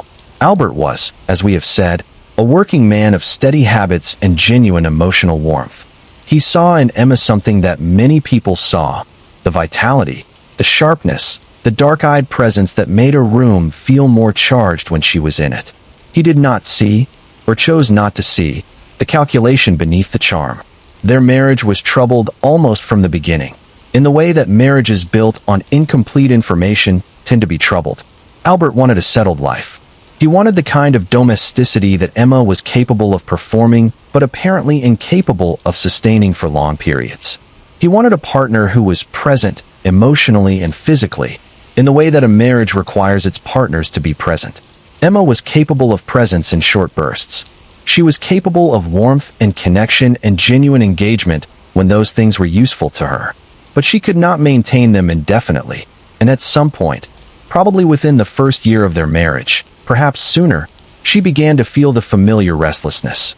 The familiar sense that what she had was not enough. That there was something more, somewhere else, that she was missing by staying here. She left. She separated from Albert without seeking a divorce, without resolving the legal status of their marriage, without doing anything that would have created a clean record of their relationship's end. She simply went. And Albert, left behind, held on to something he probably should have let go of, the hope that she might come back, that the marriage might still be salvaged, that the woman he had married was still, somewhere beneath the departure, the person he believed her to be.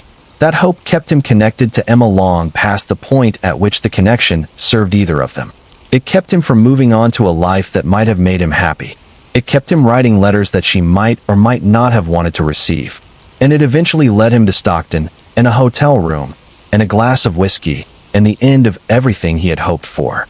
If you are still awake with me, I want you to take a moment here, not to dwell on the darkness of this story. We will have more of that ahead, but to sit with the particular sadness of Albert McVicker's love. Because there is something worth honoring in the fact that he loved sincerely, that he hoped persistently, that he was, in his way, a faithful person in a faithless situation. He was not a perfect man. No one is a perfect man. But he was a man who gave his love genuinely, and he deserved to have that love received honestly.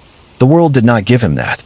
And tonight, in this quiet space, we can at least give him a few minutes of acknowledgement. His name was Albert McVicker. He lived, and he loved, and he died in a hotel room in Stockton, California, on the night of March 23, 1906. He was 40 years old. He had done nothing to deserve what happened to him, and he is worth remembering. There is a moment, in any crime story worth telling, when the focus has to shift from the act itself to the atmosphere around it, the world in which the act became possible, the social context that shaped the people involved, the quiet systemic forces that no individual can easily resist, and that no simple narrative of good and evil can fully account for. This is that moment. To understand Emma Leoo fully, not to excuse her, but to understand her, you have to understand what it meant to be a woman in the American West in the late 19th and early 20th centuries. Not a wealthy woman. Not a woman with family connections and social standing, and the kind of structural support that makes a life manageable even when individual circumstances are difficult. A woman of limited means. A woman without a reliable safety net.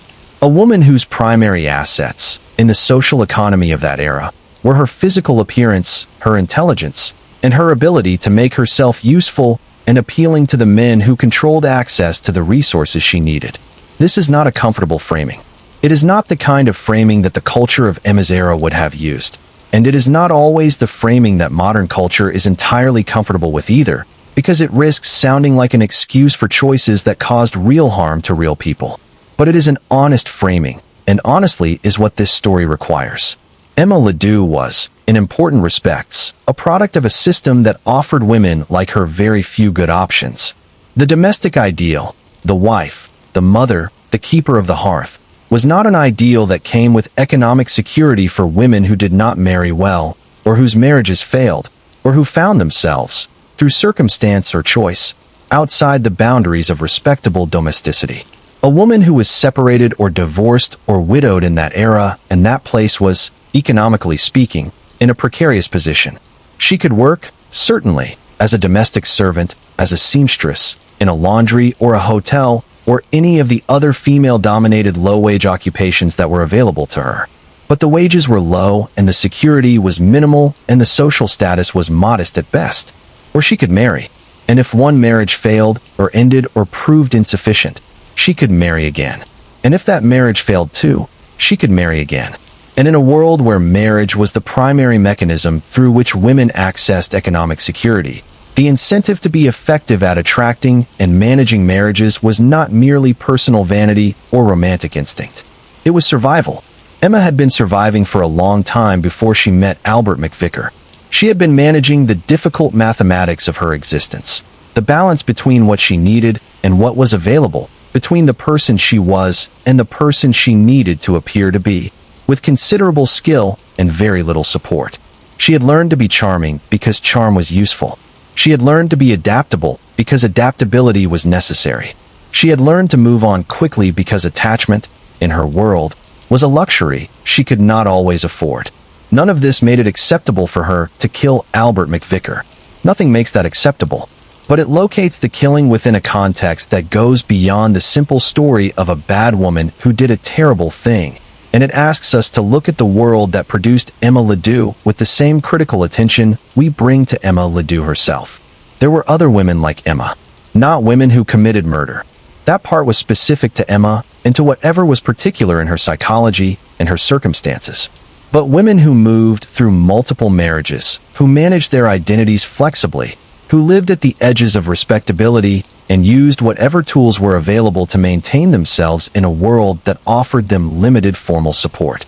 These women are mostly invisible in the historical record because the historical record, as constructed in that era, paid very little attention to women who did not fit neatly into the categories of wife, mother, victim, or criminal. Emma became visible precisely because she crossed into the criminal category in a way that was impossible to ignore. But before that crossing, she was in many respects simply a woman doing what women in her position had to do to get through the years. It is worth sitting with that for a moment, even as we sit with the full knowledge of what she ultimately did. The testimony at Emma's trial painted a picture of a woman who was, in many of the ordinary moments of her life, recognizable and even sympathetic. The witnesses who described her, the hotel staff, the clerks, the doctor, described someone who was polite, composed, and unremarkable in her surface behavior. She said please and thank you.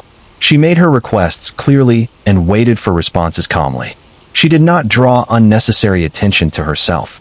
She was, in the eyes of the people she interacted with in those days around Albert McVicker's death, just a woman going about her business. This is one of the things about Emma Leoo that the newspapers of 1906 found most disturbing, and that perhaps deserves a slightly different kind of attention than it received. The press framed Emma's composure as evidence of monstrousness. She wasn't appropriately distraught, therefore she was a predator rather than a person. But composure in the face of crisis is not, in itself, evidence of evil. It can be evidence of training, of a lifetime spent managing difficult situations without the luxury of public breakdown. It can be evidence of a particular kind of psychological structure that allows some people to function under pressure in ways that others cannot. It can be evidence of grief so deep it has gone past expression into something numb and internal. Or it can be evidence of a coldness that is genuinely frightening. We do not know, with certainty, which of these explanations fits Emma, We probably cannot know, across a century of distance and the absolute privacy of a dead woman's interior life. What we can do is resist the urge to settle too quickly on any single explanation, because single explanations almost always leave out something important. What the jury decided, after 6 hours, was that whatever Emma's internal state, her external actions constituted first-degree murder, and the law, operating within its own framework and its own definitions, was not wrong about that. Emma did plan. Emma did act deliberately. Emma did kill Albert McVicker. But the law's framework, which is designed to assign individual responsibility for individual acts, is not the only framework available to us as we try to understand a story like this one. And in the quiet of the night, with no verdict to render and no sentence to impose, we can afford to hold the story in a larger frame. A frame that includes the life Emma had before Stockton, the world she moved through, the accumulated weight of years of surviving without support and managing without resources and adapting without end. This is not absolution. This is not a reduction of what she did to anyone else's responsibility. It is simply a more complete picture of a human life, offered in the spirit of honest reflection. Emma Leoo died in 1941, in a California prison, and the question of what her life means, what it says about the world that shaped her and the choices she made within it, and the man she killed, and the system that responded to her killing, is not a question that has a clean answer. It is a question we carry forward, imperfectly understood, into our own time and our own reckoning. But there are other parts of Emma's story that we have not yet fully told. There are the years of her imprisonment, the 3.5 decades between her sentencing and her death, and what those years looked like from the inside. There is the question of her paroles, the multiple times she was released, and the circumstances of her returns. There are the people who appear in her story in ways that have not yet been fully examined.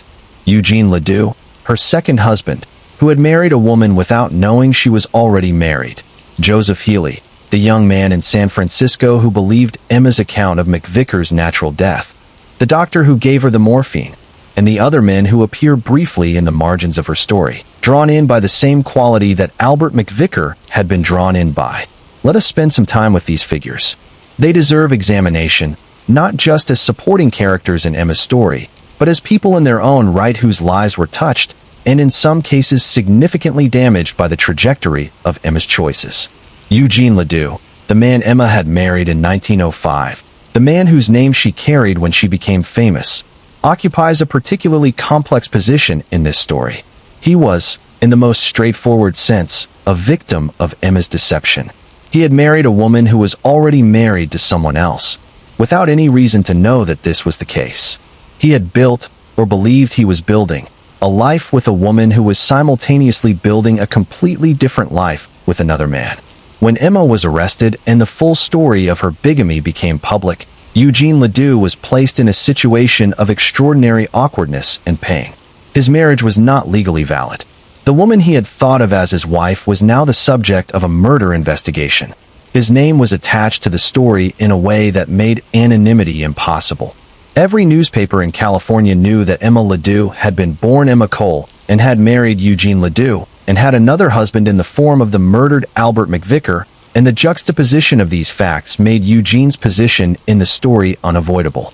What Eugene actually felt about all of this, whether he had loved Emma, whether he had suspected anything, whether he had pieced together, in retrospect, any of the signs that might have suggested she was not who she presented herself to be, is not documented in any great detail. He appears in the public record primarily through the lens of the legal proceedings that followed Emma's arrest, and in those proceedings he is more of a fact to be established than a person to be understood. But he was a person. He had sought out a partner, believed he had found one, and discovered that the woman he had married had another husband alive and was suspected of killing him. He had to live with that discovery in a world where his name was attached to a murder case and his judgment about the person he had married had been publicly demonstrated to be catastrophically wrong. There is a particular kind of pain in that, in learning that you have been deceived in the most fundamental possible way, that the intimacy you believed you shared was built on a fiction, that the person you trusted had been managing you as carefully and instrumentally as she managed everyone else. It is the kind of pain that does not have a clean name and does not find easy resolution. Eugene Leoo disappears from the public record after Emma's trial. We do not know what became of him. We do not know whether he remarried, whether he found some way to rebuild his life from the ruins of his marriage to Emma, whether he ever fully recovered from the damage that her deceptions had done to his sense of himself and his ability to trust. He simply steps out of the documented story and into the anonymity that most people inhabit, and the historical record moves on without him. Joseph Healy, the young man Emma had encountered in San Francisco after leaving Stockton, had a somewhat less traumatic experience, or at least an experience that left less visible damage. He had believed Emma's account of McVicker's natural death long enough to be associated with her in the press as one of her admirers, which was its own particular kind of public embarrassment, but he had not been charged with anything, had not been found complicit in anything, and appears to have extricated himself from the situation without permanent legal consequence. Still, there is something in his story worth pausing on. He was a young man who had been charmed by Emma in the immediate aftermath of a murder, who had believed a lie told by a woman who had just committed that murder, and who had been, for a brief period, the unknowing companion of someone who was already being hunted across the state of California. The experience of learning the truth, of reading the newspaper and understanding what the woman sitting across from him had done, must have been its own particular kind of shock. The doctor who prescribed the morphine carried his own weight in this story. He had done nothing wrong under the standards of his profession. A patient had presented with what appeared to be a legitimate request for medication, and he had provided it. He had no way of knowing what the medication would be used for. He had no mechanism for detecting the plan that was unfolding just outside the frame of his professional interaction with Emma. He had simply done what doctors do, and in doing so had inadvertently provided the instrument of a man's death. This is the kind of knowledge that settles into a person and does not leave easily. The doctor had treated Albert McVicker and had believed him to be recovering. And then, a short time later, he had given the woman who was McVicker's wife a prescription for the drug that killed him. The combination of those two facts, the innocent treatment followed by the inadvertent provision of the murder weapon, must have been extraordinarily difficult to sit with, regardless of whether he carried any legal responsibility for the outcome. He didn't carry legal responsibility. He was a witness, not a defendant. He testified, and he told the truth, and the truth he told was part of what put Emma in prison for life. But his role in the chain of events that led to McVicker's death is a reminder that terrible things rarely happen in isolation, rarely result from a single person's actions, and always involve a wider web of ordinary people doing ordinary things that somehow contribute to an extraordinary outcome. This is one of the things that true crime as a genre can do well when it chooses to, not just tell the story of the criminal or the victim, but illuminate the web. All the ordinary people who were present in their ordinary ways when something extraordinary happened. The clerk who sold the rope, the merchant who delivered the trunk, the baggage workers who moved it and smelled it and opened it, the hotel staff who saw Emma in the corridor and noticed nothing wrong, the telegraph operators who relayed her description across the state. Each of them was a thread in the story. Each of them was a person with their own life and their own concerns, who happened to be standing in a particular place at a particular moment and found themselves woven into something much larger and darker than their ordinary Tuesday. That web is part of what we mean when we say that crime does not happen in a vacuum. Every crime is, in some sense, a social event, a thing that happens within a community, involving a community, leaving traces in a community that last long after the formal resolution of the legal case. Stockton, California, in 1906 was changed by Emma Leoo and what she did there. The hotel where she and McVicker stayed became a landmark in the morbid geography of local history. The train depot acquired a dimension it had not had before. The town's sense of itself, its sense of what could happen here, in our streets, in our hotels, between people who presented themselves as ordinary, was shifted permanently by the knowledge of what had happened. Communities remember.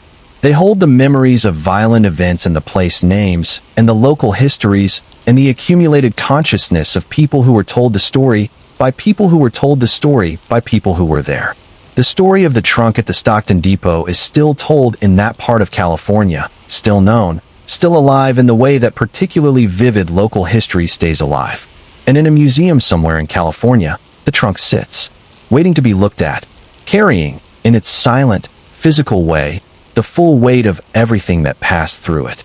The years that Emma Leoo spent inside California's prison system were years that the state was also, in its own slow institutional way, changing. The early 20th century brought with it a gradual, fitful movement toward what reformers of the era called scientific penology, the idea that prisons should not simply punish but should also, in some measurable way, rehabilitate. That the people held within them should not simply be contained but should be studied, understood, and if possible redirected toward lives of productive, law-abiding citizenship after their release. This was an idealistic vision, and like most idealistic visions, it encountered the resistance of institutional inertia and inadequate funding and the sheer complexity of actually managing large populations of people in confined spaces. But the reform movement was real, and it produced changes in the classification of prisoners, in the conditions of confinement, in the development of work programs and educational opportunities that had not existed in earlier decades. Emma, serving her life sentence, was in a position to observe these changes from within. She was, by the accounts that survive, a participant in the work programs that were available to her. She was noted, in the official records, as a cooperative prisoner. Not warm. Warmth toward institutional authority was not something Emma was ever likely to cultivate for its own sake, but cooperative. Functional. The kind of prisoner who did not create problems and who, over long years, generated the kind of institutional record that could support a parole application. The first parole came, as we have noted, sometime in the 1920s. Emma would have been in her late 40s or early 50s at this point, an age that, in combination with the years of incarceration and the passage of time since her crime, made her considerably less alarming as a figure than she had been in 1906. The woman who was paroled in the 1920s was not the woman the California press had called the trunk murderess. She was an older woman, gray perhaps, quieter certainly, shaped by 15 or more years of institutional life in ways that were physically visible and probably psychologically deep. What Emma did with her first period of freedom outside the prison walls is not clearly documented. She would have been placed under specific conditions, required to report to a parole officer, restricted in her movement, prohibited from certain behaviors or associations. Parole in that era was a structured supervision, not simply a release, and the conditions attached to it were serious. Violating them, as Emma did, meant return to prison. What kind of violation sent her back is not specified in the records that are available. It may have been something as relatively minor as a failure to report, a movement outside her permitted geographic range, in association with individuals she was prohibited from seeing. It may have been something more serious. Without the specific documentation, we cannot say. What we can say is that the pattern of release and return, the parole, the violation, the return to prison, suggests something important about Emma's relationship with the constraints of institutional life. She was capable of managing those constraints when the walls were literal and the options were clear. But when the walls came down and the world opened up, Emma appears to have struggled with the conditions attached to her freedom. She was, fundamentally, a woman who operated according to her own internal calculus rather than external rules, and that quality, which had served her in some ways during her years of surviving on the margins, made the compliance requirements of parole a persistent source of difficulty. There is, in this pattern, a kind of tragedy that is separate from the tragedy of McVicker's death and Emma's conviction. It is the tragedy of a woman who had enough self-possession to survive decades of imprisonment, but not quite enough flexibility to successfully navigate the conditional freedom that was intermittently offered to her. Each violation meant a return to the walls. Each return meant more years of the institutional life that was, at some level, easier for Emma to manage than the complex, conditional life outside. Or perhaps that is too simple. Perhaps the violations were not about difficulty with freedom, but about specific choices Emma kept making. Choices that reflected the same quality that had defined her life before Stockton. The unwillingness to be entirely contained by other people's rules. The insistence on her own reading of a situation over the official reading. The fundamental Emma-ness of Emma, which had survived the decades in prison intact enough to keep getting her into trouble. She was in her 60s when she died in 1941. 66 years old, by the most commonly cited account. She had entered the prison system as a woman in her early 30s, which means she spent roughly 35 years, more than half of her adult life, in confinement. The California of 1941 was almost unrecognizable from the California of 1906. The state had more than doubled in population. Cities had grown massive. The automobile had replaced the horse and the railroad as the primary mode of individual transportation. The social and cultural landscape had been remade repeatedly by depression and war and technological change that Emma, from within her institutional world, had witnessed only at a distance, filtered through newspapers and the accounts of visitors and guards. Did Emma Leoo regret what she had done? Did she, in the long years of her imprisonment, think about Albert McVicker, about the man he had been, about the nights in the hotel room in Stockton, about the choice she had made and its consequences? Did she ever fully confront, in the private darkness of her cell, the reality of what she had taken from him? We do not know. The internal life of Emma Leoo in the decades of her imprisonment is not documented in any way that would allow us to answer these questions with confidence. The glimpses we have, the official records, the few surviving fragments of correspondence, the accounts of prison officials, give us the external Emma, but not the internal one. They tell us what she did, and with whom she interacted, and how she was assessed by the people responsible for managing her. They do not tell us what she felt. This is perhaps appropriate. The inner life is the one thing that cannot be taken away, the one space that remains private even in the most total form of institutional confinement. Whatever Emma carried inside herself through those 35 years, whatever grief, whatever justification, whatever distance or closeness she maintained from the memory of what she had done, was hers alone, and it died with her in 1941, taking whatever answers it held into the silence beyond reach. What we are left with is the shape of her life as it appears from outside. A woman who was born in California in 1875, who moved through the world with great energy and considerable intelligence, and a fundamental willingness to transgress whatever boundaries stood between her and what she wanted, who killed a man in 1906 in a hotel room in Stockton, who was tried and convicted and spent the remaining decades of her life in prison, and who died there, old and quiet, in a world that had moved so far past the events of her notoriety that the people around her in those final years may barely have known her name. But before we close tonight, and we are moving toward the close of this part of the story, though there is still much more to explore, I want to sit with something that I think is easy to overlook in the telling of stories like this one. The stories we tell about crime, about the people who commit it and the people who are harmed by it and the institutions that respond to it, shape the way we see the world. They shape what we think people are capable of. They shape what we think we are capable of in our better and worse moments. They shape our assumptions about women and men, about trust and deception, about love and its limits. Emma Leoo's story has been told, over the decades, primarily as a horror story. A cautionary tale. A story about a woman who was so different from ordinary women, so far outside the range of normal human behavior, that she could serve as a kind of fixed point, a marker for the outermost reaches of feminine evil, the extreme end of a spectrum that normal women could locate themselves reassuringly far from. But I want to suggest a different reading.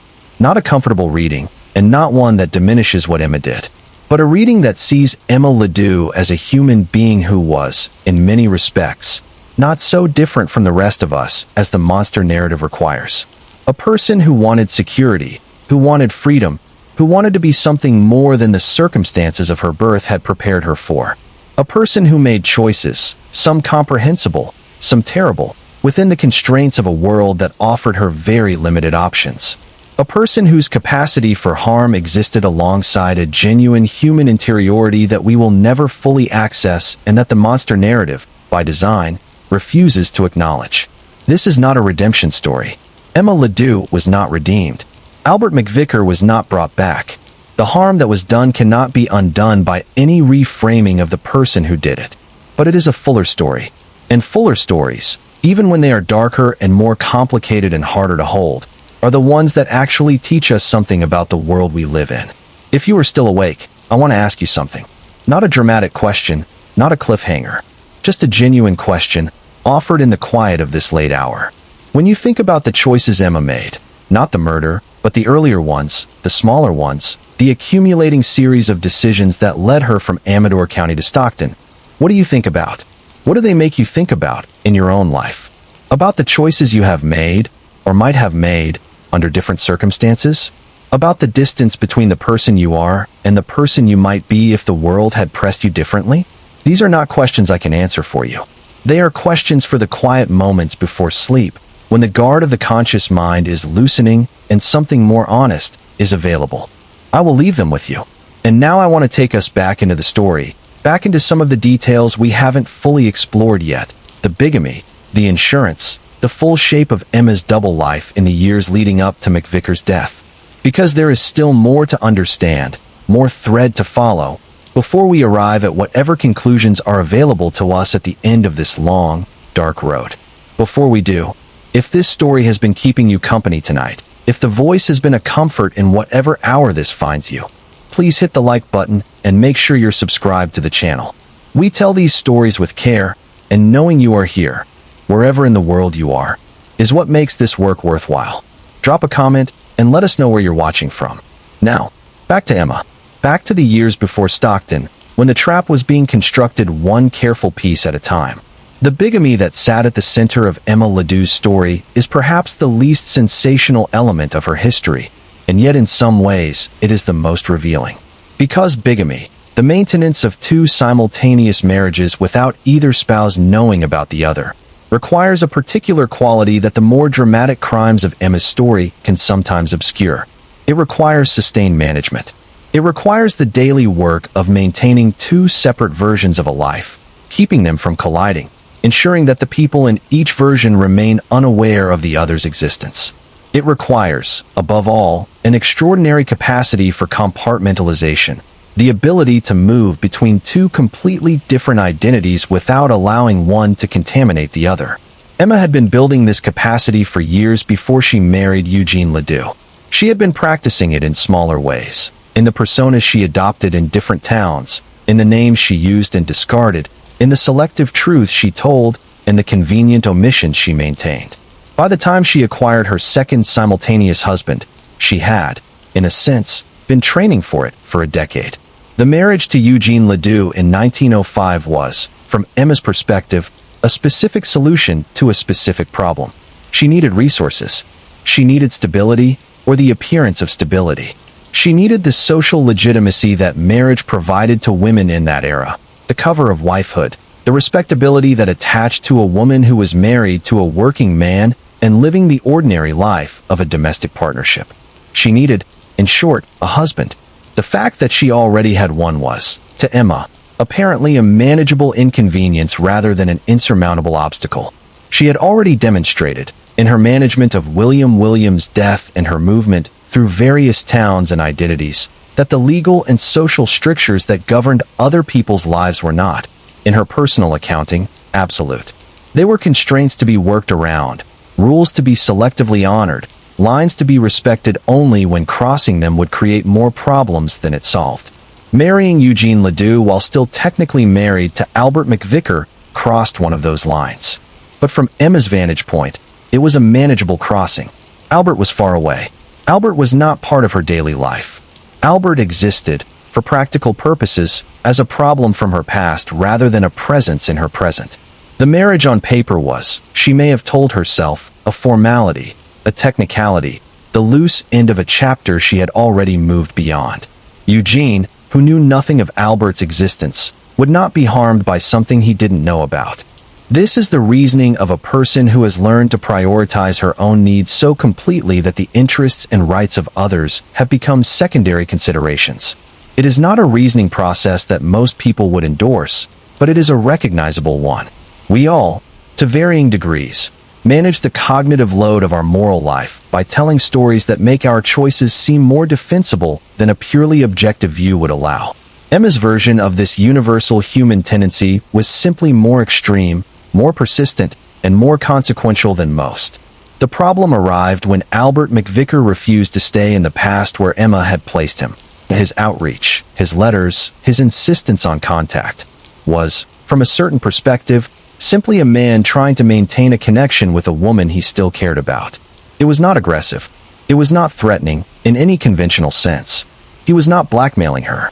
He was not threatening to expose her bigamy to the authorities or to Eugene Leoo.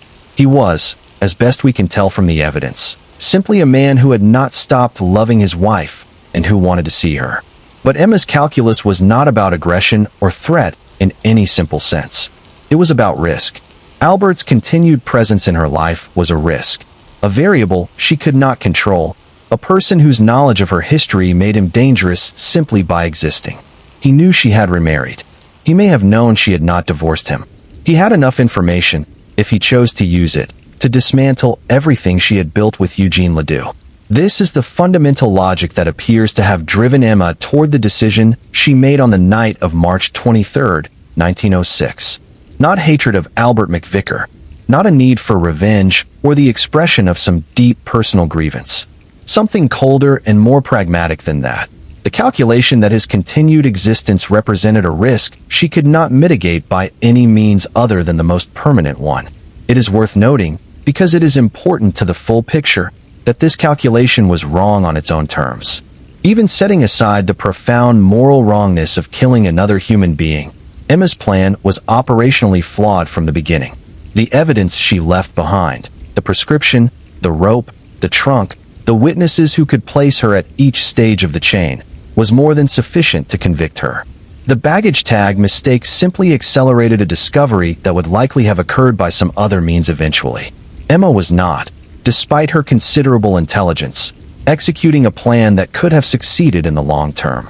She was, in those days in Stockton, operating under the kind of tunnel vision that extreme stress and fear sometimes produce.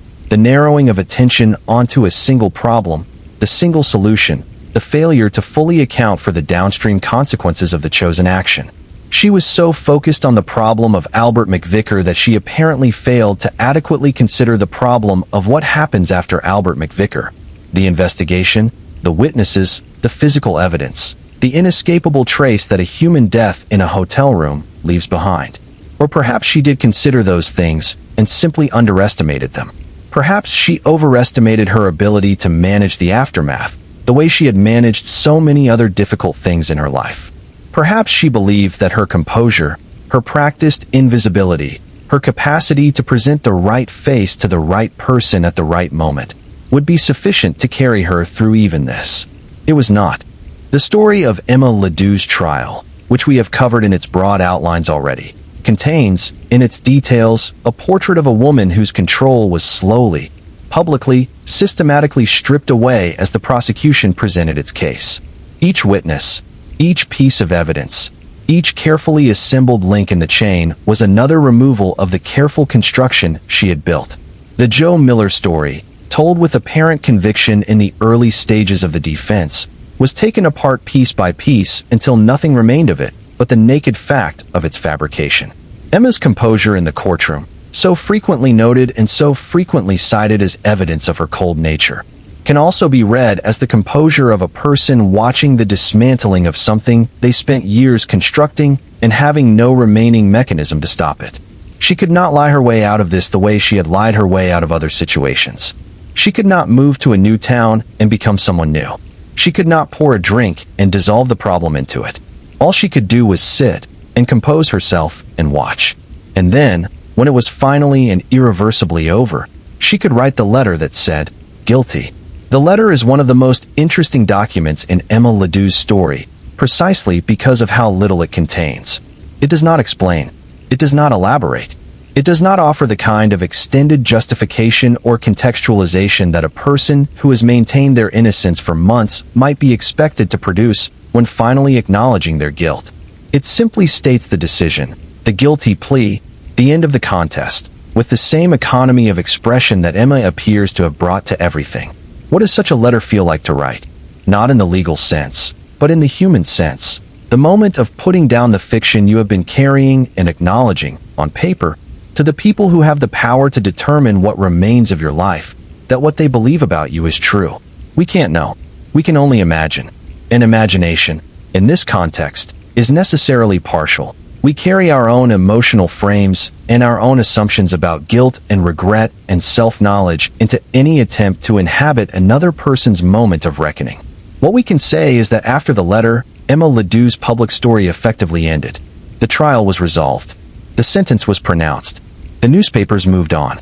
The great wave of public attention that had swept over her life in 1906 and 1907 gradually subsided, and Emma became, for the remaining decades of her life, simply a prisoner serving a life sentence. One entry among many in the records of the California prison system. The public, which had been so fascinated by her, moved on to other fascinations. California continued to grow and change. New scandals arose to command attention. The trunk murderess became a historical footnote, vivid and specific when recalled, but increasingly distant from the present concerns of a state that was perpetually generating new stories, new disasters, new figures to fix the public gaze upon. Emma receded, but she did not disappear entirely. She remained, stubbornly, physically present in the world, an old woman in a California prison, doing the work assigned to her, following the rules as closely as she could manage, existing in the reduced and carefully managed life that incarceration permitted. And the trunk in the museum continued to exist. A wooden box, waiting. This is, perhaps, the appropriate note on which to begin moving toward the close of this story. Not because the story is exhausted, but because we have reached the point at which the remaining threads lead not to new revelations, but to the gradual settling of understanding into place. What do we know after all of this? We know that Emma Leoo was a complicated human being who made terrible choices that caused irreparable harm to at least one person and possibly more. We know that she lived and moved through a world that shaped her in specific ways and offered her specific options. We know that she was, in many of her ordinary moments, a person capable of warmth and social connection and the kind of practical intelligence that makes a person effective in the world. We know that she was also capable of something much darker, the cold calculation that identified a human being as a problem and solved the problem in the most absolute way available. We know that Albert McVicker loved her and died for it. We know that the legal system responded to her crime with a severity unprecedented for a woman in California and then moderated that severity through the appellate process. We know that she spent the better part of 4 decades in prison and that the California she entered in 1906 and the California she died in 1941 were separated by an almost inconceivable distance in every respect except the physical geography. And we know, because the trunk in the museum insists on it, that the material traces of what happened in Stockton in March of 1906 have outlasted everyone involved. The trunk is still there. The record is still there. The story is still there. We are here, tonight, still telling it. And in the telling, careful, honest, as full and as fair as we can make it. We are doing what stories can do at their best, making present something that has passed, honoring the people who were hurt, and asking, quietly and persistently, the questions that don't have easy answers. What makes a person dangerous? What makes a person capable of crossing the line that most of us will never cross? Between thinking something and doing it, between anger and violence, between calculation and murder. What does it take? And what does it mean? These are questions for the rest of the night, and the nights after it, and all the ordinary days in between. For now, take a breath. Settle deeper into wherever you are resting. We are going to continue in a moment, going deeper into some of the threads we have not yet fully followed. But first, if this story has been worth your time tonight, please like this video and subscribe to the channel. Your engagement is what makes it possible to keep bringing you stories told this way, carefully, with respect for the people involved and for the people listening. We are grateful you are here. There are certain questions that surface in any telling of Emma Leoo's story that deserve more sustained attention than the broader narrative structure usually allows. These are the gaps, the places where the historical record thins out or goes silent, where the official documents end and the human reality continues in a darkness we cannot entirely illuminate. They are the questions that the newspapers of 1906 asked with sensationalism, and that we can ask tonight with the quieter intention of genuine inquiry. The first, and perhaps most persistent of these questions, is the one about William Williams, Emma's second husband, the man she had married in Arizona, the man who had died and left her with an insurance payment, exists in the historical record in a state of permanent ambiguity. He died. The circumstances of his death were, at the time, accepted as natural. There was no investigation in the way that McVicker's death was eventually investigated. There was no trunk, no dramatic discovery, no sequence of purchases and movements that could be traced back to a plan. There was simply a man who became ill and a woman who collected on his insurance policy and moved on. The investigators who worked on the McVicker case were aware of Williams. The prosecution attempted, in the trial, to introduce his death as evidence of a pattern, to suggest that McVicker was not Emma's first victim, that what had happened in the Stockton hotel was not an anomaly but a repetition, the second instance of something she had done before. The court, applying the evidentiary rules of 1906, was not fully receptive to this argument. There was simply not enough concrete evidence about Williams' death to use it in the legal proceedings against Emma, without prejudicing the jury in a way that the defense could challenge. But outside the courtroom, in the newspapers, and in the public consciousness, the Williams question was very much alive. The people who covered Emma's story in the press were not constrained by evidentiary standards. They could speculate. They could suggest. They could frame Williams' death in the context of Emma's subsequent behavior and invite their readers to draw the obvious conclusion. The obvious conclusion was that Emma had killed him. That the morphine that killed Albert McVicker in 1906 was not the first time Emma had used a substance to end a husband's life.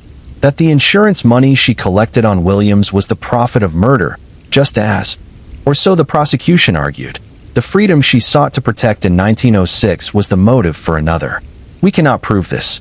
We have to say that clearly and repeatedly, because the difference between "we strongly suspect" and "we know" is one of the most important distinctions in any attempt at honest storytelling about real people and real events. The truth is that Williams' death cannot be definitively attributed to Emma Leoo based on the evidence that survives. The suspicion is reasonable, given the pattern. The conclusion is not provable. But suspicion does not require proof in order to be significant. The fact that it is reasonable to suspect Emma of killing Williams tells us something about the shape of her life and the pattern of her behavior. It tells us that whatever happened in Stockton in March of 1906 was not, in all likelihood, an isolated event produced by a unique set of circumstances. It tells us that the capacity Emma demonstrated in that hotel room, the capacity to see a human being as a problem to be solved rather than a person to be respected, had probably been present for longer than anyone knew. The second great question in Emma's story is the question of what, exactly, happened in that hotel room on the night of March 23, 1906. We know the broad outlines. We know that morphine was administered. We know that Albert McVicker died. We know that his body was subsequently placed in a trunk. But the specific sequence of events, the exact timeline, the precise actions that were taken in what order, the final moments of Albert McVicker's life, these are not fully documented. The physical evidence that investigators found in the hotel room gave them information about the outcome, but the process remained partially obscured. The investigators believed, based on their examination of McVicker's body and the condition of the hotel room, that Emma may have taken actions beyond the morphine dosing to ensure McVicker's death. The morphine was administered. He lost consciousness.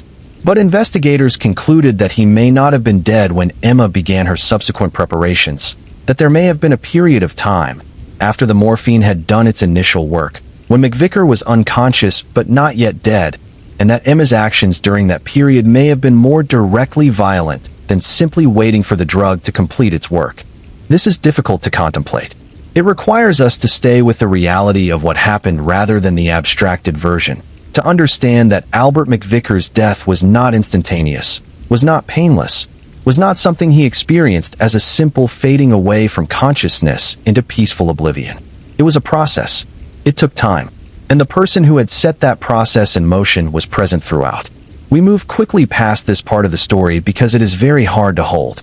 But it is part of the truth of what happened in that room, and the full truth deserves acknowledgement, even in the most carefully modulated form. The third question in Emma's story is the one about the furniture. This detail appears briefly in the accounts of her planning and execution of the crime, and it is the kind of detail that lodges in the mind because of what it reveals about the state of Emma's thinking in those days in Stockton.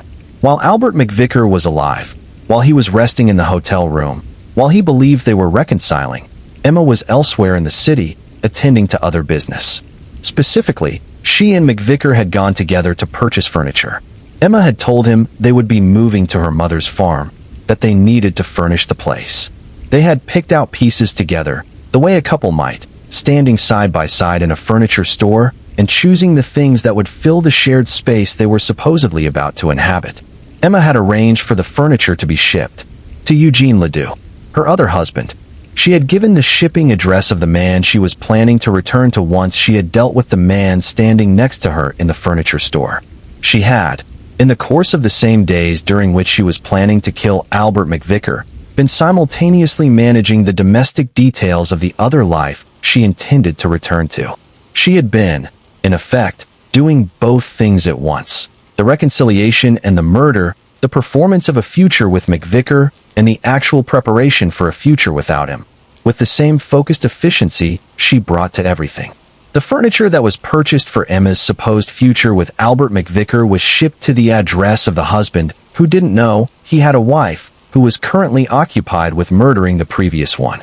This detail, more than almost any other in the story, captures the specific quality of Emma's inner organization.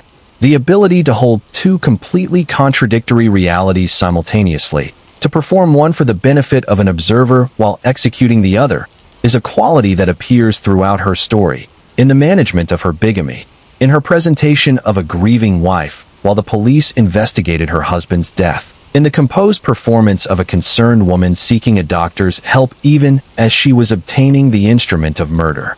It is not a quality we can easily admire, but it is a quality we should perhaps try to understand, because it is not alien.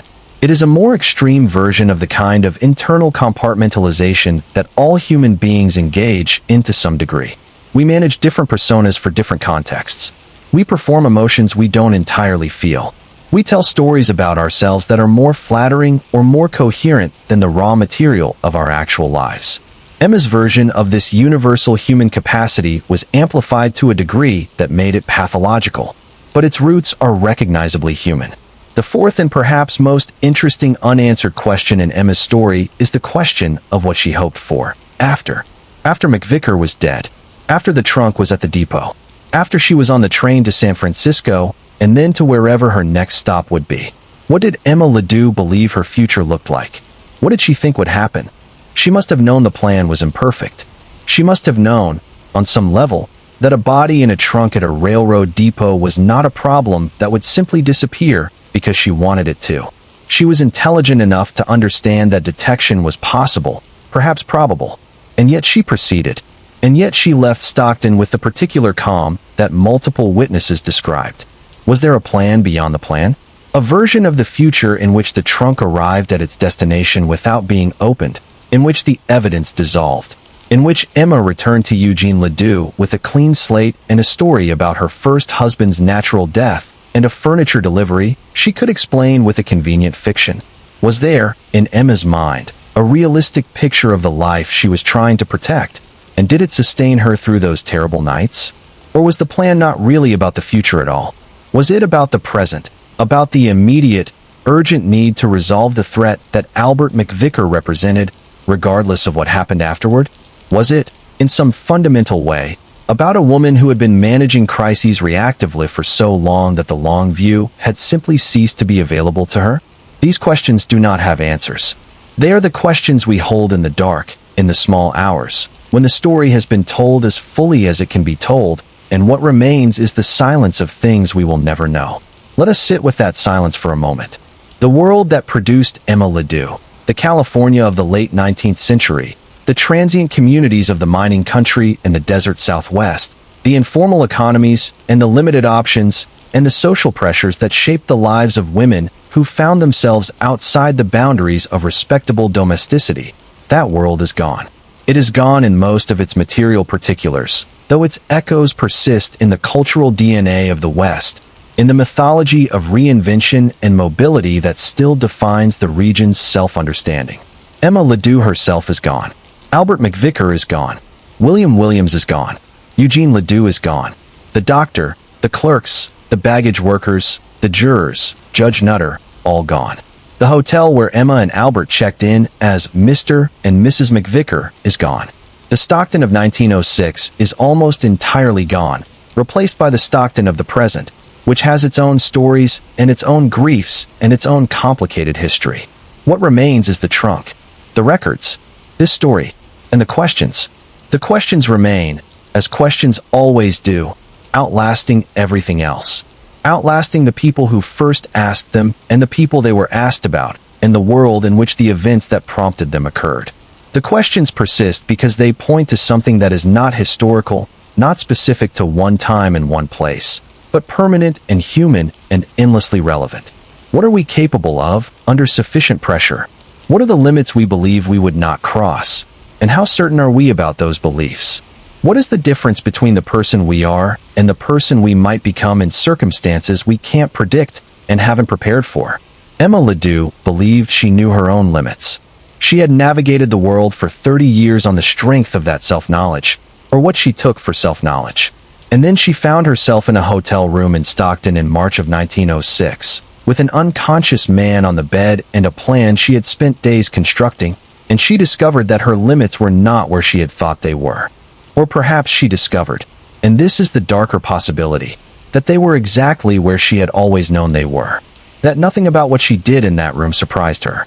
That the person who stood there in the lamplight of a California hotel, in the early hours of March 24th, 1906, was the same person who had always been there, making the same kind of calculations, following the same internal logic, just further down the road than she had ever gone before. We cannot answer that. Only Emma could answer it, and Emma is gone. But the question is worth asking, and asking it, in the dark, in the honest privacy of the small hours, is perhaps the most useful thing we can do with a story like this one. We have come now to the place in Emma Leoo's story where the immediate drama, the murder, the discovery, the flight, the arrest, the trial, has been fully told. What remains is to sit with the aftermath. Not just the immediate aftermath that we have already traced, the conviction, the overturned verdict, the guilty plea, the life sentence, but the longer, slower aftermath. The decades, the years of incarceration, the changing world outside the prison walls, the gradual fading of a famous name into historical obscurity. And there is one more dimension of this story that deserves careful attention before we begin to move toward the close. The question of what the Emma Leoo case did to the world around it. Not just to the individuals directly involved. The people we have already discussed, Eugene Leoo and Joseph Healy and the doctor and the baggage workers and all the others, but to the broader cultural and legal landscape of California and, in some degree, the country. Because Emma Leoo's case arrived at a particular moment in American legal and cultural history. The early 20th century was a period during which questions about women, about their nature, their capabilities, their capacity for violence, their proper place in the legal system, were being actively contested in ways that had not been true in earlier eras. The women's suffrage movement was gaining momentum. The first women were beginning to enter professional life in law and medicine and other fields that had previously been entirely male. The cultural conversation about what women were and what they were capable of was in flux.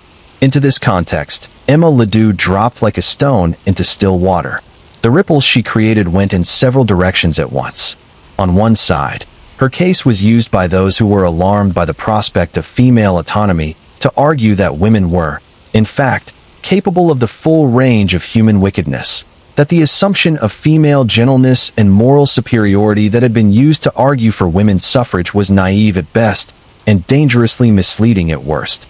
If Emma Leoo could plan and execute a murder with the cold efficiency she had demonstrated, then what exactly was the basis for treating women as morally elevated beings who deserved an expanded role in civic life? This argument was made, in various forms, by various commentators in the press coverage of Emma's case. It was not always made explicitly, but it ran beneath much of the reporting and editorial commentary as an undercurrent. The suggestion that Emma's case demonstrated something essential about the nature of women that the suffragists preferred not to acknowledge. On the other side, more progressive commentators used Emma's case to argue something different.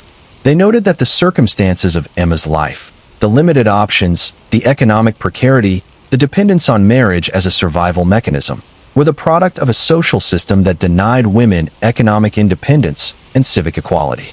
Emma had not been born dangerous.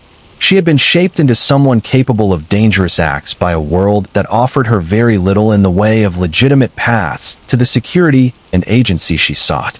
The answer was not to continue treating women as wards of a paternalistic social order, but to give them the tools, the education, the economic opportunity, the legal standing, to navigate the world without the desperate improvisation that Emma's life had required. These arguments were not settled by Emma's case, of course. They were part of a much larger conversation that would continue for decades, and that, in many respects, continues today. But Emma Leedoo's story gave that conversation a vivid, concrete, undeniably dramatic example to anchor itself to, and it was cited, argued over, and interpreted from multiple directions throughout the decade following her conviction. Her case also had more direct legal effects.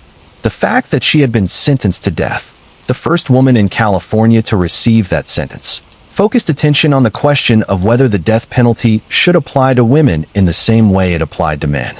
This question did not produce immediate legislative change, but it contributed to a longer-term conversation about gender and punishment that would eventually influence California law. The case also contributed to ongoing discussions about bigamy law, its enforcement, its adequacy as a protection for the rights of spouses who were deceived, and the practical difficulty of detecting and prosecuting it in a mobile, record-sparse society. Emma had maintained 2 marriages simultaneously for approximately a year, without any official entity becoming aware of the situation. This was not unusual. Bigamy was more common in that era than official records suggested, precisely because the mechanisms for detection were so limited. The press coverage of Emma's case included extensive discussion of this problem, and while it did not produce immediate legislative response, it added to the accumulating case for better record-keeping and interjurisdictional cooperation in the tracking of vital records. More broadly, the Emma Leedoo case was part of a moment in American true crime history when the public fascination with female criminals was reaching one of its periodic peaks. The early 20th century saw several high-profile cases involving women accused of murder. Cases that commanded enormous press attention and generated intense public debate about the nature of female criminality, the adequacy of the legal system's response to it, and the cultural meanings to be drawn from it. Emma was part of this moment. She was, in some ways, its defining California example. The trunk murderess, the name that captured both the method and the gender in a single vivid phrase, became a reference point in discussions of female criminality that extended well beyond California's borders. She was discussed in newspapers from New York to London. She was cited in academic articles about criminal psychology. She was used as an example, variously, of the corrupting effects of a depraved environment on female nature, the consequences of insufficient female education, the dangers of bigamy laws' inadequate enforcement, and the fundamental mystery of a woman's capacity for violence that Victorian and Edwardian culture found so disturbing and so compelling.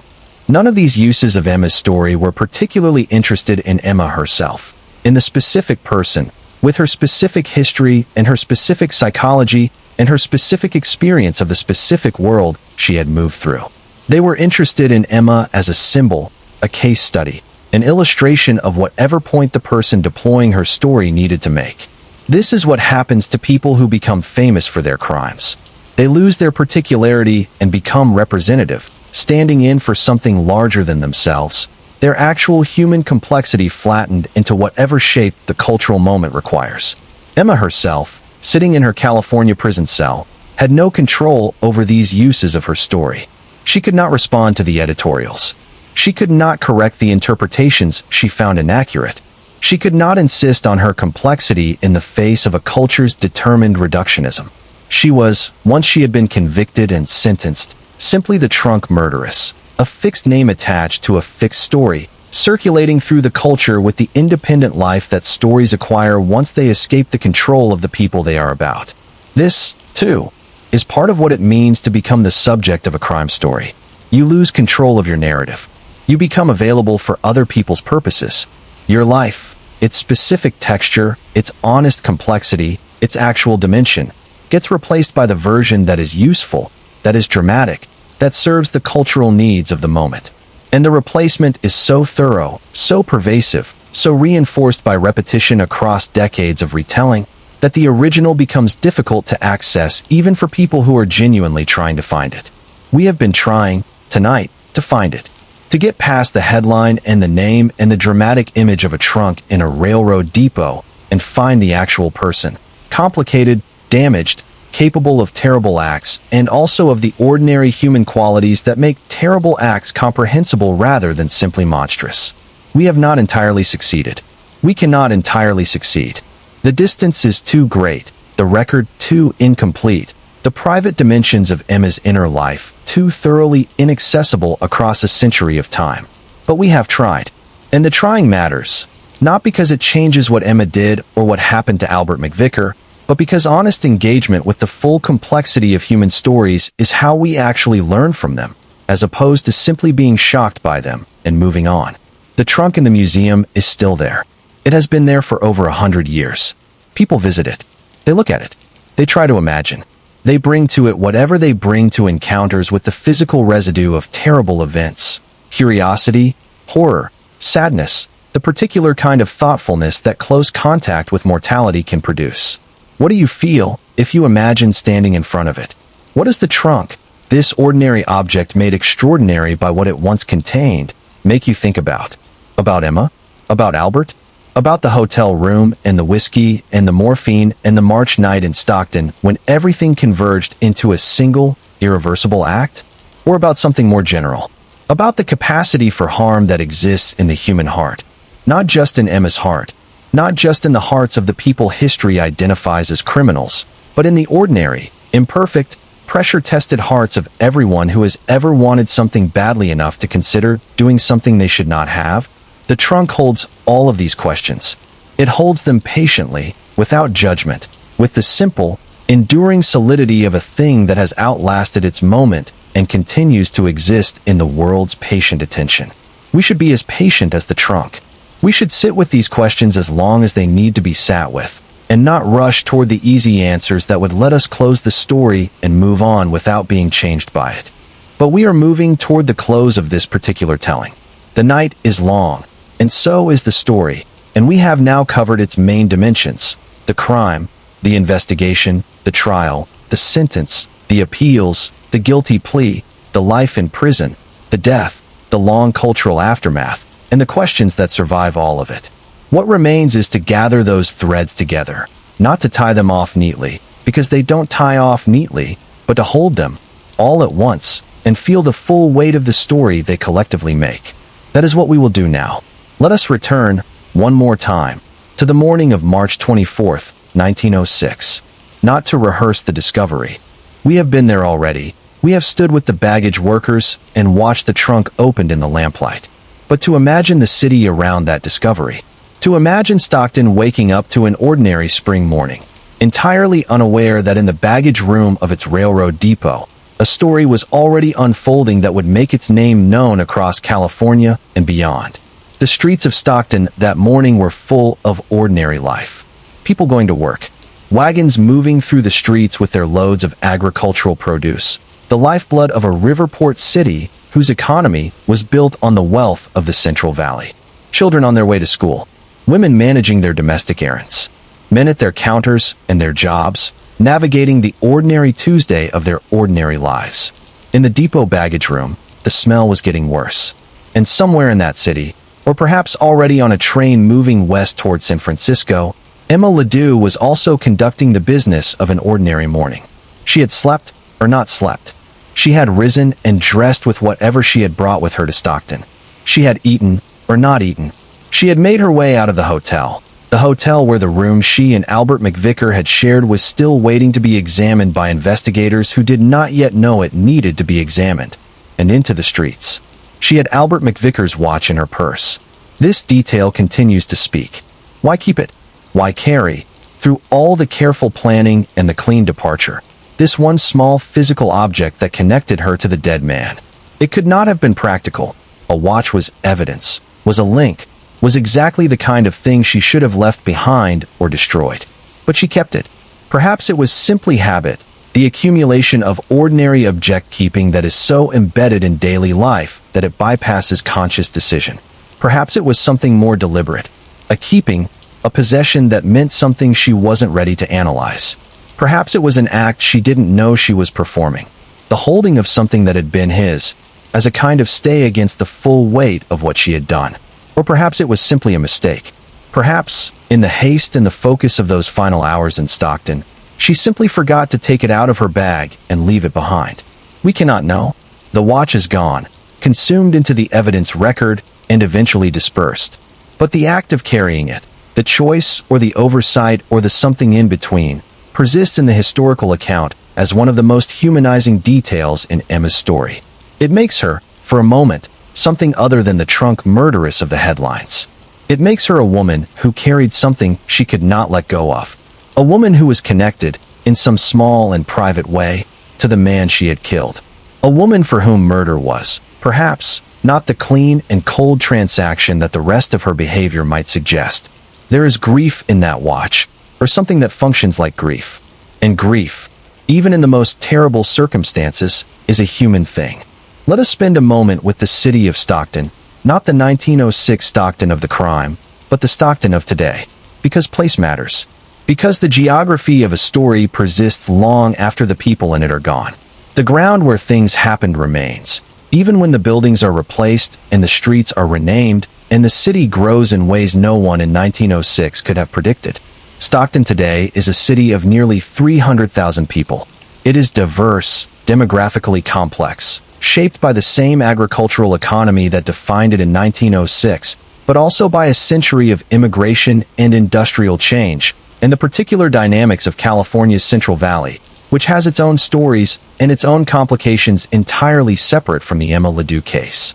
It is a city with real problems and real vitality and the full, contradictory texture of any American city that has been continuously inhabited for over a century. And somewhere in that city, in a museum, or in the records of a local historical society, or in the accumulated memory of the people who know their city's history, the story of the trunk in the depot is still alive. It is one of Stockton's most famous and most disturbing historical episodes. Local historians know it. Visitors to the museum see the trunk, or a piece of it, or the documentation of what it once held. The story persists because stories about terrible things that happened here, in this specific place, tend to persist, embedded in the local consciousness as both a warning and a source of the dark fascination that genuine historical tragedy generates. The hotel where Emma and Albert McVicker stayed is gone. The depot as it existed in 1906 is gone, replaced by later structures and eventually by the modern infrastructure of a city that has been rebuilt and rebuilt again over the century since Emma's crime. The specific geography of those days, the route Emma walked to the hardware store, the street where the trunk merchant delivered his merchandise, the corridor of the hotel where the staff saw Emma passing calmly, has been overlaid by so many subsequent years of ordinary life that it is no longer easily traceable on the physical map. But the story maps onto the city regardless. Because stories, once they attach to a place, do not leave simply because the physical markers change. The hotel is gone, but the address is still there. The depot has been rebuilt, but the location is still there. And the people who know what happened on those streets in those days carry a kind of presence, a sense of the layered reality of place, that the physical changes cannot entirely erase. This is one of the things about true crime as a practice that, at its best, accomplishes something real.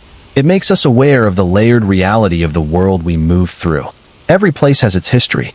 Every street has things that happened on it that we cannot see, but that shaped what the street is today. Every building that stands where another building once stood contains, in some sense, the shadow of what preceded it. We live in a world that is dense with the residue of what happened before us, and true crime. The careful, honest examination of specific terrible events in specific real places is one of the ways we can become aware of that density. Emma Leoo made Stockton a place with a particular weight in its history. She made the Stockton Depot, for a brief period in 1906, the most discussed location in California. She made the spring of that year, those particular weeks of March and April, before the earthquake changed everything, into a moment that the state's consciousness would hold differently because of what happened there. She also, of course, made Albert McVicker's life into something it would not have otherwise been. She made his name known, not for anything he achieved or any contribution he made, but for the manner of his death. This is one of the cruelest dimensions of the harm that murder inflicts. It redefines the victim. It makes their death their primary identity, overshadowing the life they actually lived. Albert McVicker was a man for 40 years before he became a body in a trunk. He had a history, an accumulation of experiences and relationships and choices in ordinary days that existed entirely independent of the manner of his death. But the manner of his death is what made him known, and the manner of his death is what remains attached to his name. This is why we have tried, throughout this telling, to keep returning to Albert McVicker as a person, to remember that he was 40 years old and working and hopeful and in love with a woman who would kill him. To remember that his love, however misplaced, was genuine. To remember that he traveled to Stockton in good faith, believing in a reconciliation that was never going to happen, and was met with a kindness that was entirely performed and a drink that was poisoned. He deserved a full life. He deserved the chance to find out, the hard way if necessary, that Emma Leoo was not the person he believed her to be, but to find that out while still alive, while still capable of walking away and building something different. He deserved the ordinary hard lesson of misplaced love, not the permanent lesson of betrayal that leads to death. He didn't get to have that. He got the Stockton Hotel and the whiskey and the trunk and the newspaper headlines and the museum artifact. He got the historical footnote, the name in the record, the occasional mention in the accounts of Emma's story as the victim. He was more than the victim. He was a person. His name was Albert McVicker, and he deserves to be said, plainly and with intention, in whatever spaces his story is told. Albert McVicker, 40 years old, Stockton, California, March 23, 1906. Remembered. Now let us move, carefully and with intention, toward the closing dimensions of this story. We have covered the major elements: the crime, the trial, the imprisonment, the cultural aftermath, the unanswered questions. What remains is to gather and reflect, to bring together the threads we have followed through this long night and hold them in the light of whatever understanding is available to us. And then, gently, to let the story settle, to let it find its place in whatever space you have made for it as you listened, to let it be what it is, complete and incomplete, answered and unanswerable, historical and present in the way that true stories about real people are always present, carrying in their telling the weight of lives that actually happened and cannot be unlived or undone. Take a long breath. Let your body remember it is in a comfortable place, in a safe moment, far from Stockton and 1906 and all of it. You are here. You are safe. The story is a story, and it is almost told. The questions that Emma Ledoux story leaves behind are not merely historical.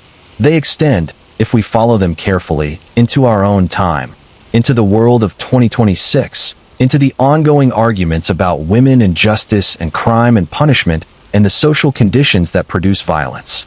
These questions have not been resolved in the century since Emma died.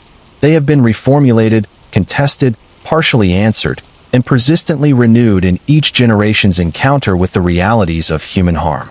What does it mean to punish a person for a crime? What is punishment for? Is it retribution, the application of suffering in proportion to the suffering caused? Is it deterrence, the sending of a message to others who might consider similar acts? Is it incapacitation, the physical removal of a dangerous person from the population they might harm?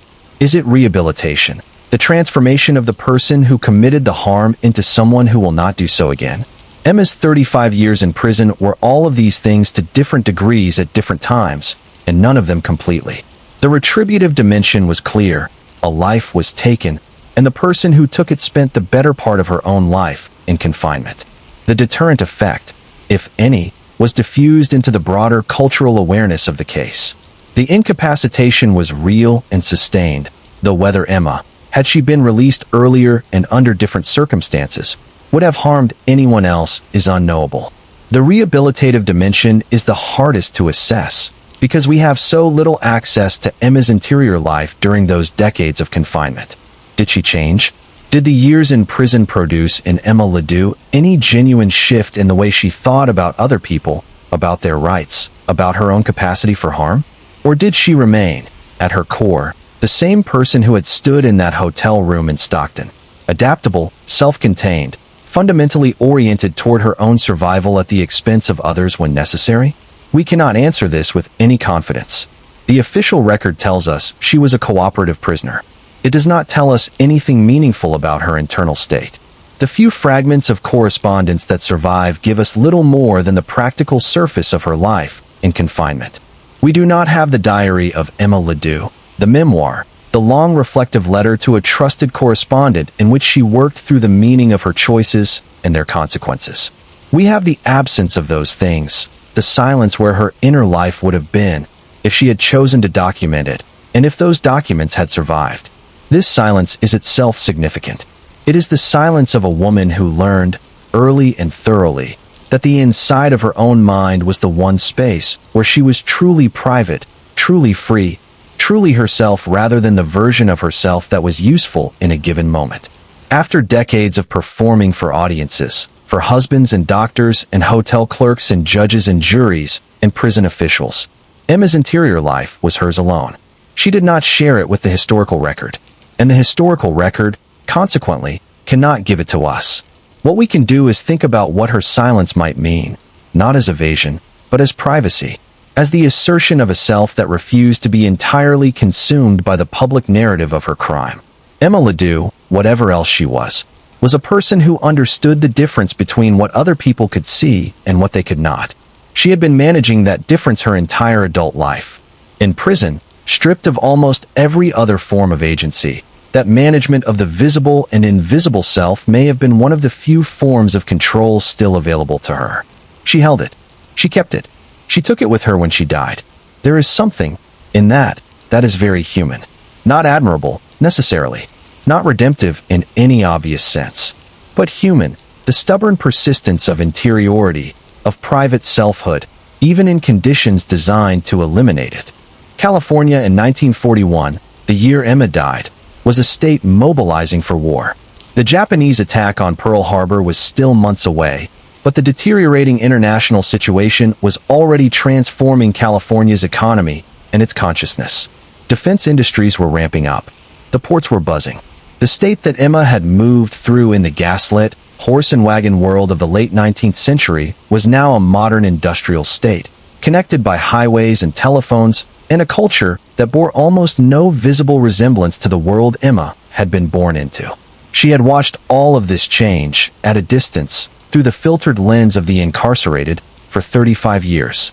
The automobiles that replaced the horses, the airplanes that replaced the trains as the primary technology of speed and distance, the radio that replaced the telegraph as the nervous system of information transmission, the motion pictures that replaced the printed image as the dominant medium of cultural representation. All of it arriving, year by year, in the newspaper accounts and the reports of visitors, and the changed behavior of the guards and officials who managed her confinement.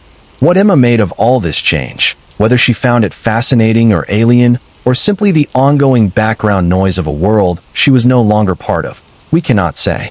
But she had seen, in a single lifetime, a transformation of the material world so complete that the California of 1941 and the California of 1875 could barely be said to be the same place in any meaningful sense beyond the geography. She had lived through it, and she had lived through it inside, which is its own particular way of living through a century's worth of change. The Emma Leoo who died in 1941 was not the Emma who had been convicted in 1906. Not in any simple, linear sense of change, but in the accumulative sense that 35 years of any kind of life changes a person, gradually, incompletely, without the dramatic arc of transformation that the redemption narrative would require, but genuinely, in the way that time and experience and the slow grinding of circumstances changes everyone who survives long enough to be changed by them. What she was, in those final years, is difficult to say. Older, quieter, almost certainly, less dynamic, less dangerous in the active sense. A woman who had been in prison so long that the prison had become the world, not a comfortable world, not a chosen world, but the world nonetheless, the only one available, the one she woke up in every morning and went to sleep in every night. She died. The record notes it with the administrative brevity of all institutional deaths, the date, the cause, the disposition of the remains. The newspapers, which had devoted so many column inches to her arrest and trial and conviction, managed a few brief paragraphs. The trunk murderess was dead at 66. The California Institution for Women, where she spent her final years, recorded her passing, and moved on to the management of the living. And Emma Leoo, who had been so vivid, so present, so incandescently there in the public consciousness of 1906 California, became, finally, a historical figure, receding, settling, moving from the recent past into the more general past, and eventually into the specifically historical past that requires footnotes and research and the patient recovery of things that time has half buried. Until tonight, when we have spent several hours in her company, moving through her life, her crime, her trial, her long incarceration, her death and its aftermath, trying to understand something true about her and about the world she moved through and about ourselves. As people who find these stories compelling in the specific hours of the night, when the ordinary defenses are down and something more honest than the daylight self is available.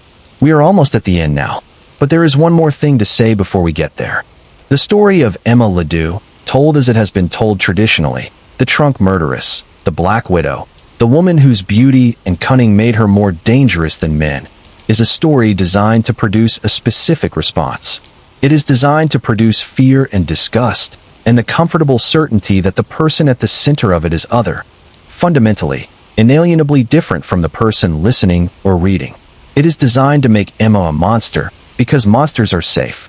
You can be horrified by a monster and then go back to your ordinary life without any of the horror attaching itself to anything real.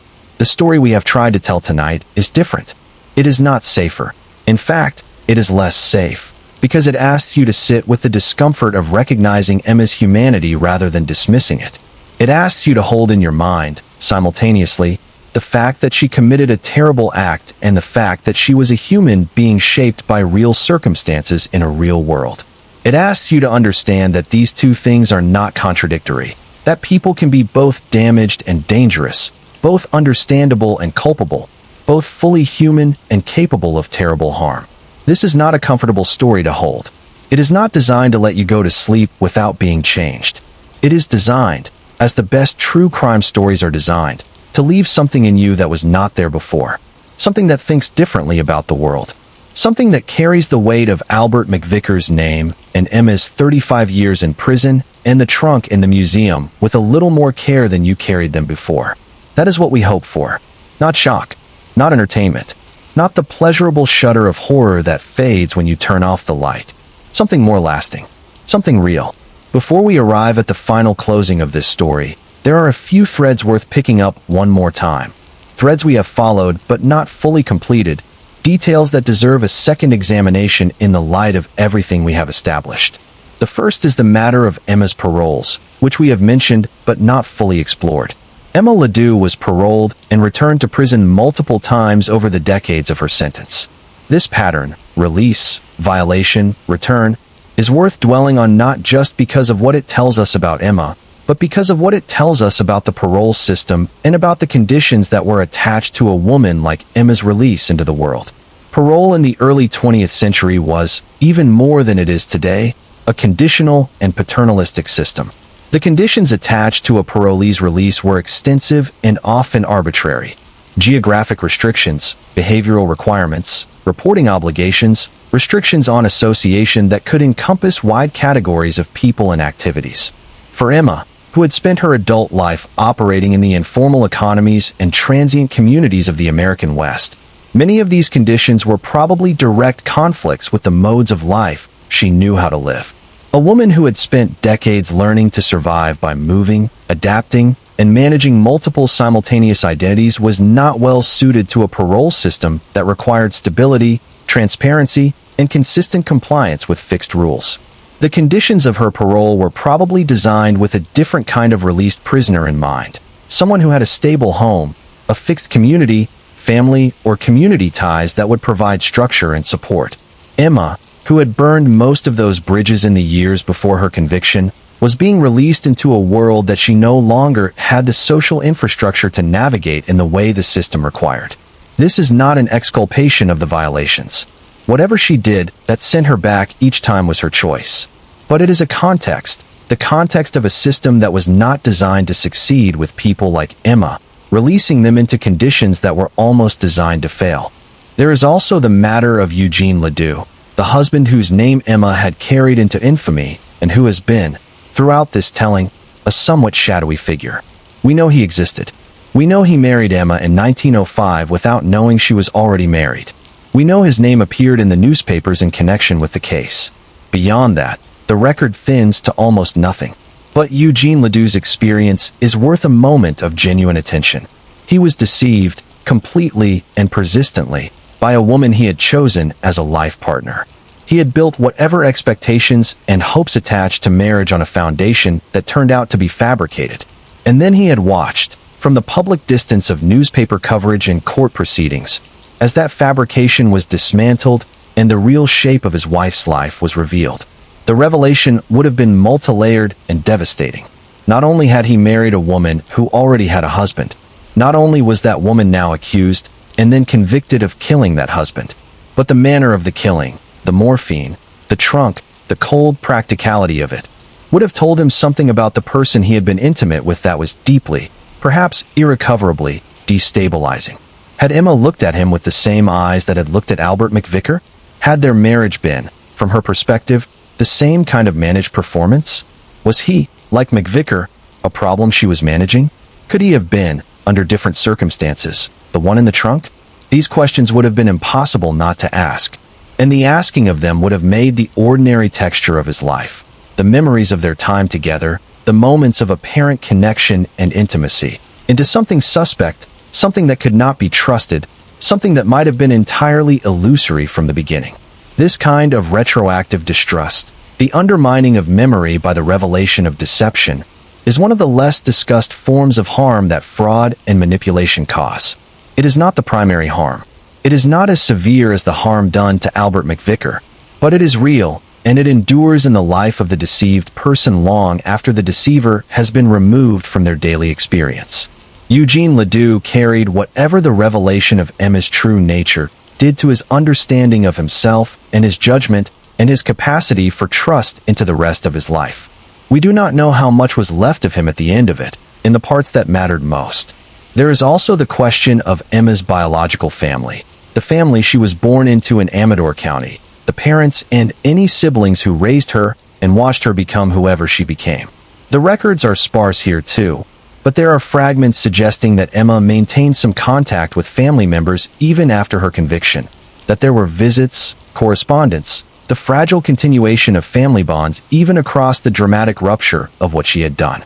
Family members of people convicted of serious crimes occupy a particularly painful position. They did not commit the crime. They have no legal responsibility for it, but they carry the social and emotional weight of the association, the scrutiny, the questions, the need to process their own grief and horror and perhaps shame while managing the external world's response to a name that has become notorious. Emma's family was from a respectable community in Amador County. The embarrassment and pain of having their name attached to the Trunk murderous trial would have been real and lasting. And yet family is family. The bonds that form in childhood, in the shared space of daily life and domestic intimacy, do not dissolve simply because a family member has done something terrible.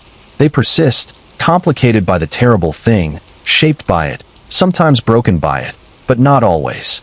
The visits that apparently occurred during Emma's incarceration suggest that some member or members of her family maintained a relationship with her through the decades, maintained some version of connection that acknowledged both the horror of what she had done and the earlier, different, more ordinary Emma who had existed before it. This, too, is worth holding.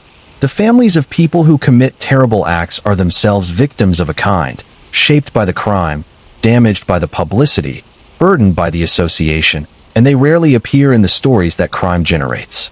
They are the invisible collateral of public notoriety, and they deserve acknowledgement even if they do not receive much. One more detail that deserves examination is the matter of Emma's mental state. Not in the clinical, diagnostic sense that would have been available to the very limited psychology of 1906, but in the broader sense of what kind of person Emma was and what, if anything, in her psychological structure made the choices she made comprehensible in a way that goes beyond simple moral failure. Modern psychology offers some frameworks that are potentially applicable to Emma's story, though applying them across a century of time and to a person whose inner life is so incompletely documented is necessarily speculative.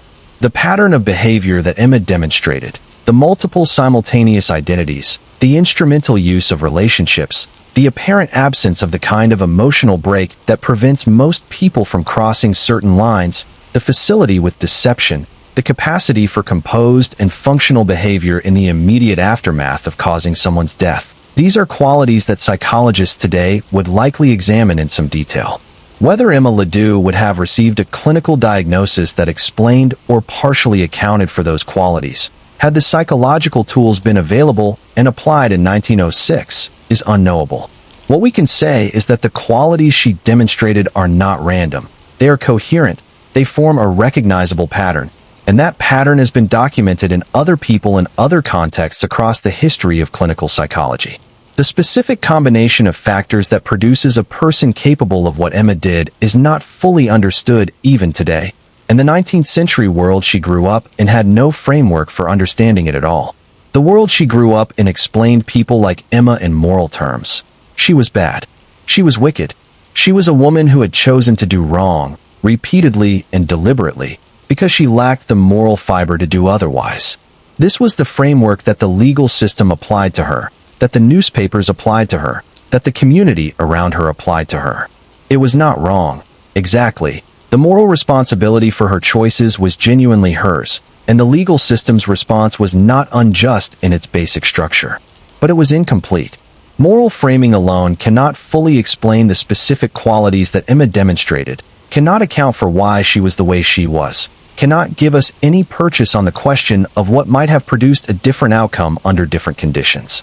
That question, what might have produced a different outcome, is perhaps the most practically important question that emerges from any serious examination of a case like this one, because the answer to it is not academic.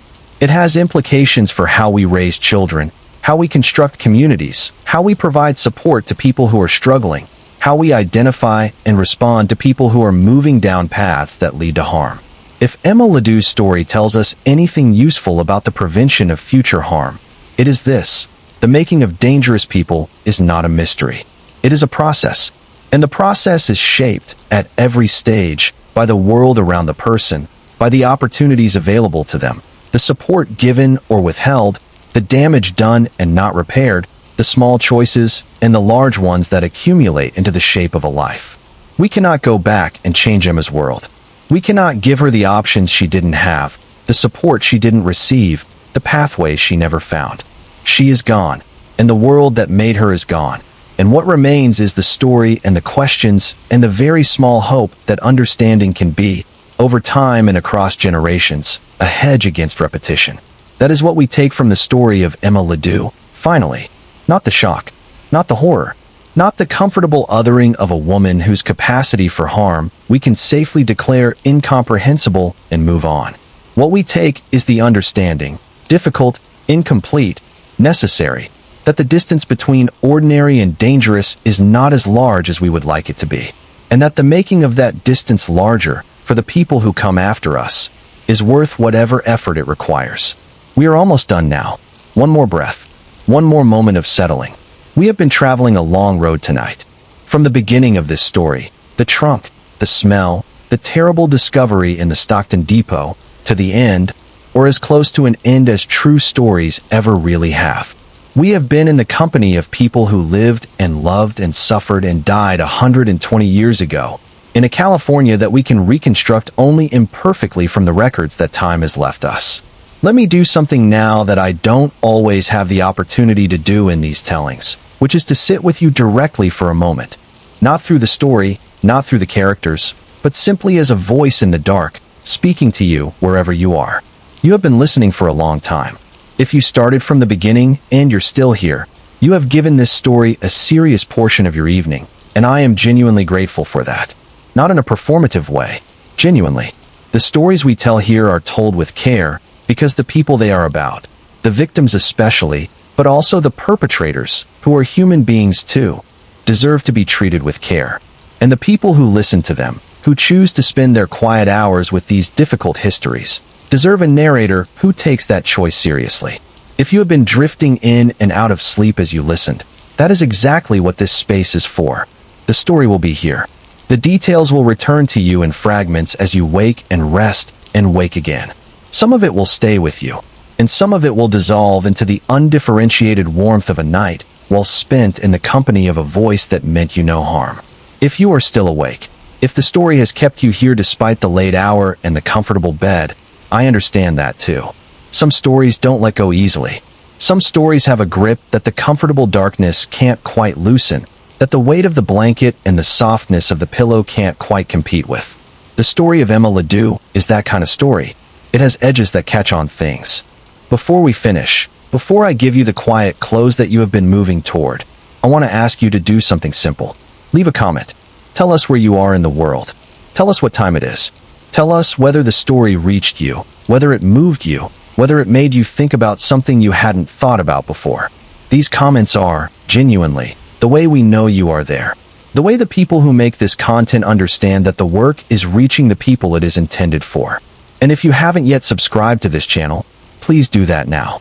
Not because of algorithms or metrics, though those matter too, but because subscribing is a way of saying, I found something worth returning to here. I want more of this. I want to come back to this space again on other nights, when the day has been long and the quiet seems very far away and a gentle voice with a careful story is exactly what I need. That is what this channel is for. That is what we are here to do. And your subscription is what makes it possible. Now, let us finish the story of Emma Leoo. She was born Emma Teresa Cole in Amador County, California, in 1875. She was a girl who wanted more than the world she had been given. She moved through the world with great intelligence and considerable determination, using the tools available to her, her appearance, her adaptability, her capacity for performance, to survive and sometimes to thrive in conditions that offered women of her background very limited options. She made choices that were understandable in the context of her life and times, even when those choices were dishonest. She made choices that were harder to understand and impossible to excuse, culminating in the death of a man who loved her and trusted her and deserved better from her than she gave him. She was caught. She was tried. She was convicted. She spent 35 years in the custody of the state that had been both the landscape of her freedom and the instrument of her punishment. She died in 1941, old and quiet, in a world so changed from the one she had been born into that it might have belonged to a different species entirely. She died without a public final statement, without the dramatic closure that stories about criminals are supposed to have. She simply stopped. And Albert McVicker, Albert N. McVicker, 40 years old, a working man who had traveled to Stockton in hope and died there in betrayal, remained what he had always been, the person at the center of this story. The person whose death caused everything that followed. The person whose life deserves to be named in every telling of the story that bears the name of the woman who ended it. His name was Albert McVicker. He is remembered here tonight. The trunk that held his body is still in a museum in California. It has been there for over a century. It will probably be there for another century, because objects with that kind of specific, documented history are not discarded. They are too useful as anchors for the stories that need physical form to remain present in the world. If you ever find yourself in that museum, standing in front of that trunk, take a moment to be still, to let what it represents settle into you. Not the horror, not the specific terrible vision of what was inside it, but the weight, the simple, undeniable weight of a thing that was present at a death and has outlasted everyone involved. The way that ordinary objects can become, through their association with extraordinary events, objects of a kind of mute testimony. They cannot speak, but they insist on their presence. And that insistence is a form of memory that complements and sometimes outlasts the kind of memory that requires words. We have been telling this story in words tonight. A great many words.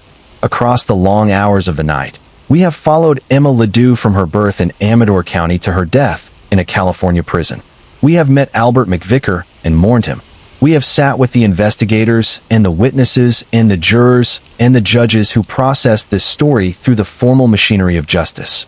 We have thought about the world that produced Emma and the world that responded to what she did and the world that continues to hold her story as a piece of its own history. And now we are done, or as done as this kind of story ever gets. Because true stories don't end the way fiction ends.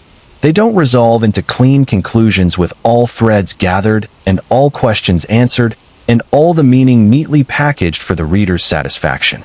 They end because the narrator stops, because the available material has been covered, because the night is long and rest is needed, because the story has been told as fully as this moment allows. What you do with it, what you carry from it, what questions it leaves in you, what you think about when you wake up tomorrow, and this story is still somewhere in the back of your mind. That is yours. I cannot give you a conclusion that closes it down. I can only give you the story as honestly and as carefully as I can tell it, and trust that you will do something real with it. The sky is probably still dark where you are, if you have been with this story through the night. Or perhaps the first light is beginning, the imperceptible graying of the horizon that precedes dawn. Either way, the world is still out there, the ordinary world with its ordinary demands and its ordinary beauties, waiting for you to return to it after this long excursion into the past. Sleep, if you haven't already. Rest, if you can. Take the story with you into whatever sleep you find, and let it work its way into whatever understanding it needs to become. And tomorrow, or tonight, or whenever you find this channel again, there will be another story. Another set of real people in a real place at a real moment in history, whose lives deserve the same careful attention, the same honest treatment, the same slow and respectful telling that we have tried to give Emma Leoo and Albert McVicker tonight. We will be here for it. We hope you will be too. And now, in this final passage, let us do what true crime done well always does at its best. Return to the human. Return to the place before the crime, and after the crime, and outside the crime, where the ordinary world continues to exist regardless of the terrible things that punctuate it.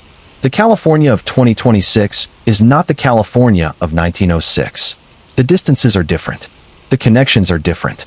The speed of information, the texture of daily life, the social and legal frameworks within which people move, all different in ways that would have been incomprehensible to the people whose story we have spent this night telling.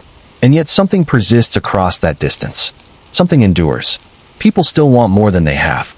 People still find themselves in situations where the available options all seem inadequate. People still love badly and trust wrongly and make choices that they cannot undo. People still carry secrets they are afraid to let out.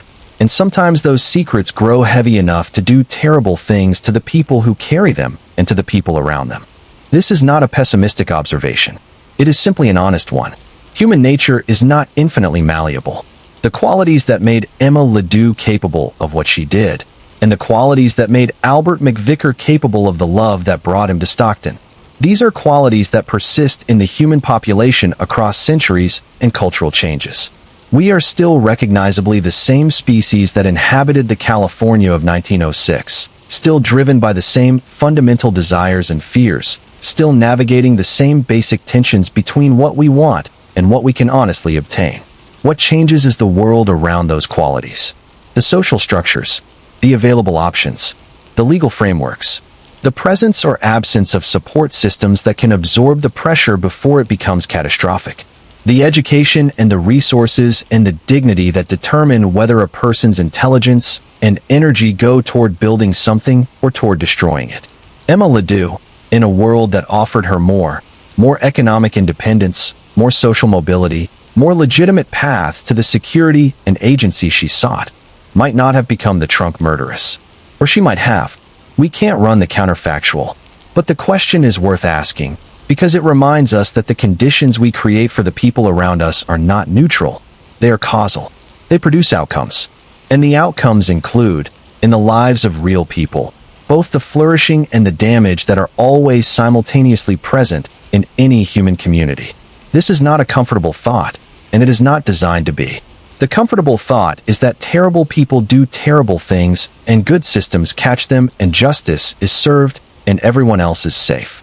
The uncomfortable thought is that terrible things are produced, in part, by conditions that all of us participate in creating and maintaining, and that the responsibility for those conditions is distributed more broadly than the legal system's focus on individual perpetrators can ever fully acknowledge. We hold both of these things. The individual responsibility, Emma's, real and undeniable, and the distributed responsibility, the world's, diffuse and harder to pin down, but equally real. Tonight, that is the note we close on. Not resolution, not comfort, but the honest, balanced, genuinely thoughtful place where understanding lives. in the tension between individual and structural, between personal and social, between the specific story of Emma Leoo and the broader story of a world that made her and broke her and continues to make and break people in different ways, but with recognizable patterns. Albert McVicker deserved to live. He deserved a long, ordinary life, full of the unremarkable days that ordinary long lives are mostly made of. He did not get it. And the people who loved him, the people whose names we don't know, the friends and family members and colleagues whose grief was real and private and never made it into the historical record, lived with that loss in the way that all losses of sudden, violent death are lived with, incompletely, persistently, with the particular weight of a death that should not have happened and therefore cannot be fully absorbed. We honor them too, tonight. The unnamed grievers. The people outside the frame of the story who were in it regardless. And we honor the effort, always the effort, to understand. To look honestly at the difficult things. To resist the easy explanation and the satisfying closure and the comfortable monster in favor of the more demanding truth that what happens in the world, good and bad, is produced by all of us together, in the ways we organize our societies and raise our children and treat the people around us when they are struggling. Emma Leoo was born in 1875 and died in 1941.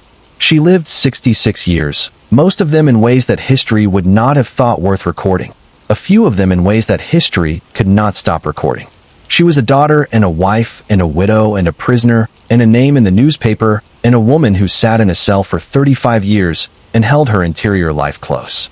She was the person who killed Albert McVicker, and she was more than that person, and both of those things are true simultaneously. Albert McVicker was born, we don't know exactly when, and died on the night of March 23, 1906, in a hotel room in Stockton, California. He was 40 years old. He had loved a woman who could not afford to love him back. He had traveled in hope and been met with calculation. His body had been placed in a trunk that sat in a railroad depot for the better part of a day, found by workers who were doing their ordinary jobs, opened by officers who were doing their ordinary jobs, and set in motion the long chain of legal and social events that we have been following all night. He deserved better. He got the trunk and the museum and the historical footnote in this story. It is not enough, but it is what is available. His name was Albert McVicker. Say it, if you will, in whatever private space you occupy tonight. Just say his name. It is the smallest possible honoring, and it is real. Albert McVicker. We are done now with the formal telling of this story. The night is as long as it needs to be, and you have been with it patiently, wherever you are and whatever time it is in your corner of the world. The lights are low. The blanket is warm. The voice in your ear has done what it set out to do. Carried you through 120 years of history with as much honesty and care as it could manage. Now it is time to rest. Let the story settle into the background of your mind, the way stories settle when they have been fully told. Let it become one of the things you know, not something you need to hold actively, not something you need to process or analyze any further tonight, but something that is simply there, available, part of the expanded picture of the world that listening to a story carefully always produces. You know more tonight than you did when we started. About Emma Leoo, about Albert McVicker, about the California of 1906 and the lives lived in it and the choices made within it. About the questions that true stories leave behind, which are always more interesting and more important than the answers they contain. That knowing is yours. Carry it gently. If you have been here all night and you are still awake, truly still awake, not half dreaming, leave a comment before you close your eyes. Tell me what stayed with you. Tell me what you're thinking about. Tell me where you are and what time it is, and whether the voice found you in whatever hour you needed it. I read every comment. The people behind this channel read every comment. You are not shouting into the void. You are in a conversation, quiet, asynchronous, spread across time zones and languages, and the great distances that separate human beings from each other, with other people who chose to spend their dark hours in the company of difficult stories told with care. That is something worth being part of. Please like this video if the story gave you something real tonight. Please subscribe to the channel if you want to return. There are more stories here. Other lives, other crimes, other nights of patient, careful telling. And each one is waiting for you when you are ready. For now, though, for this moment, close your eyes. The story is told. Albert McVicker's name has been said in the world tonight, and it will persist a little longer in the memories of the people who heard it. The trunk is in its museum.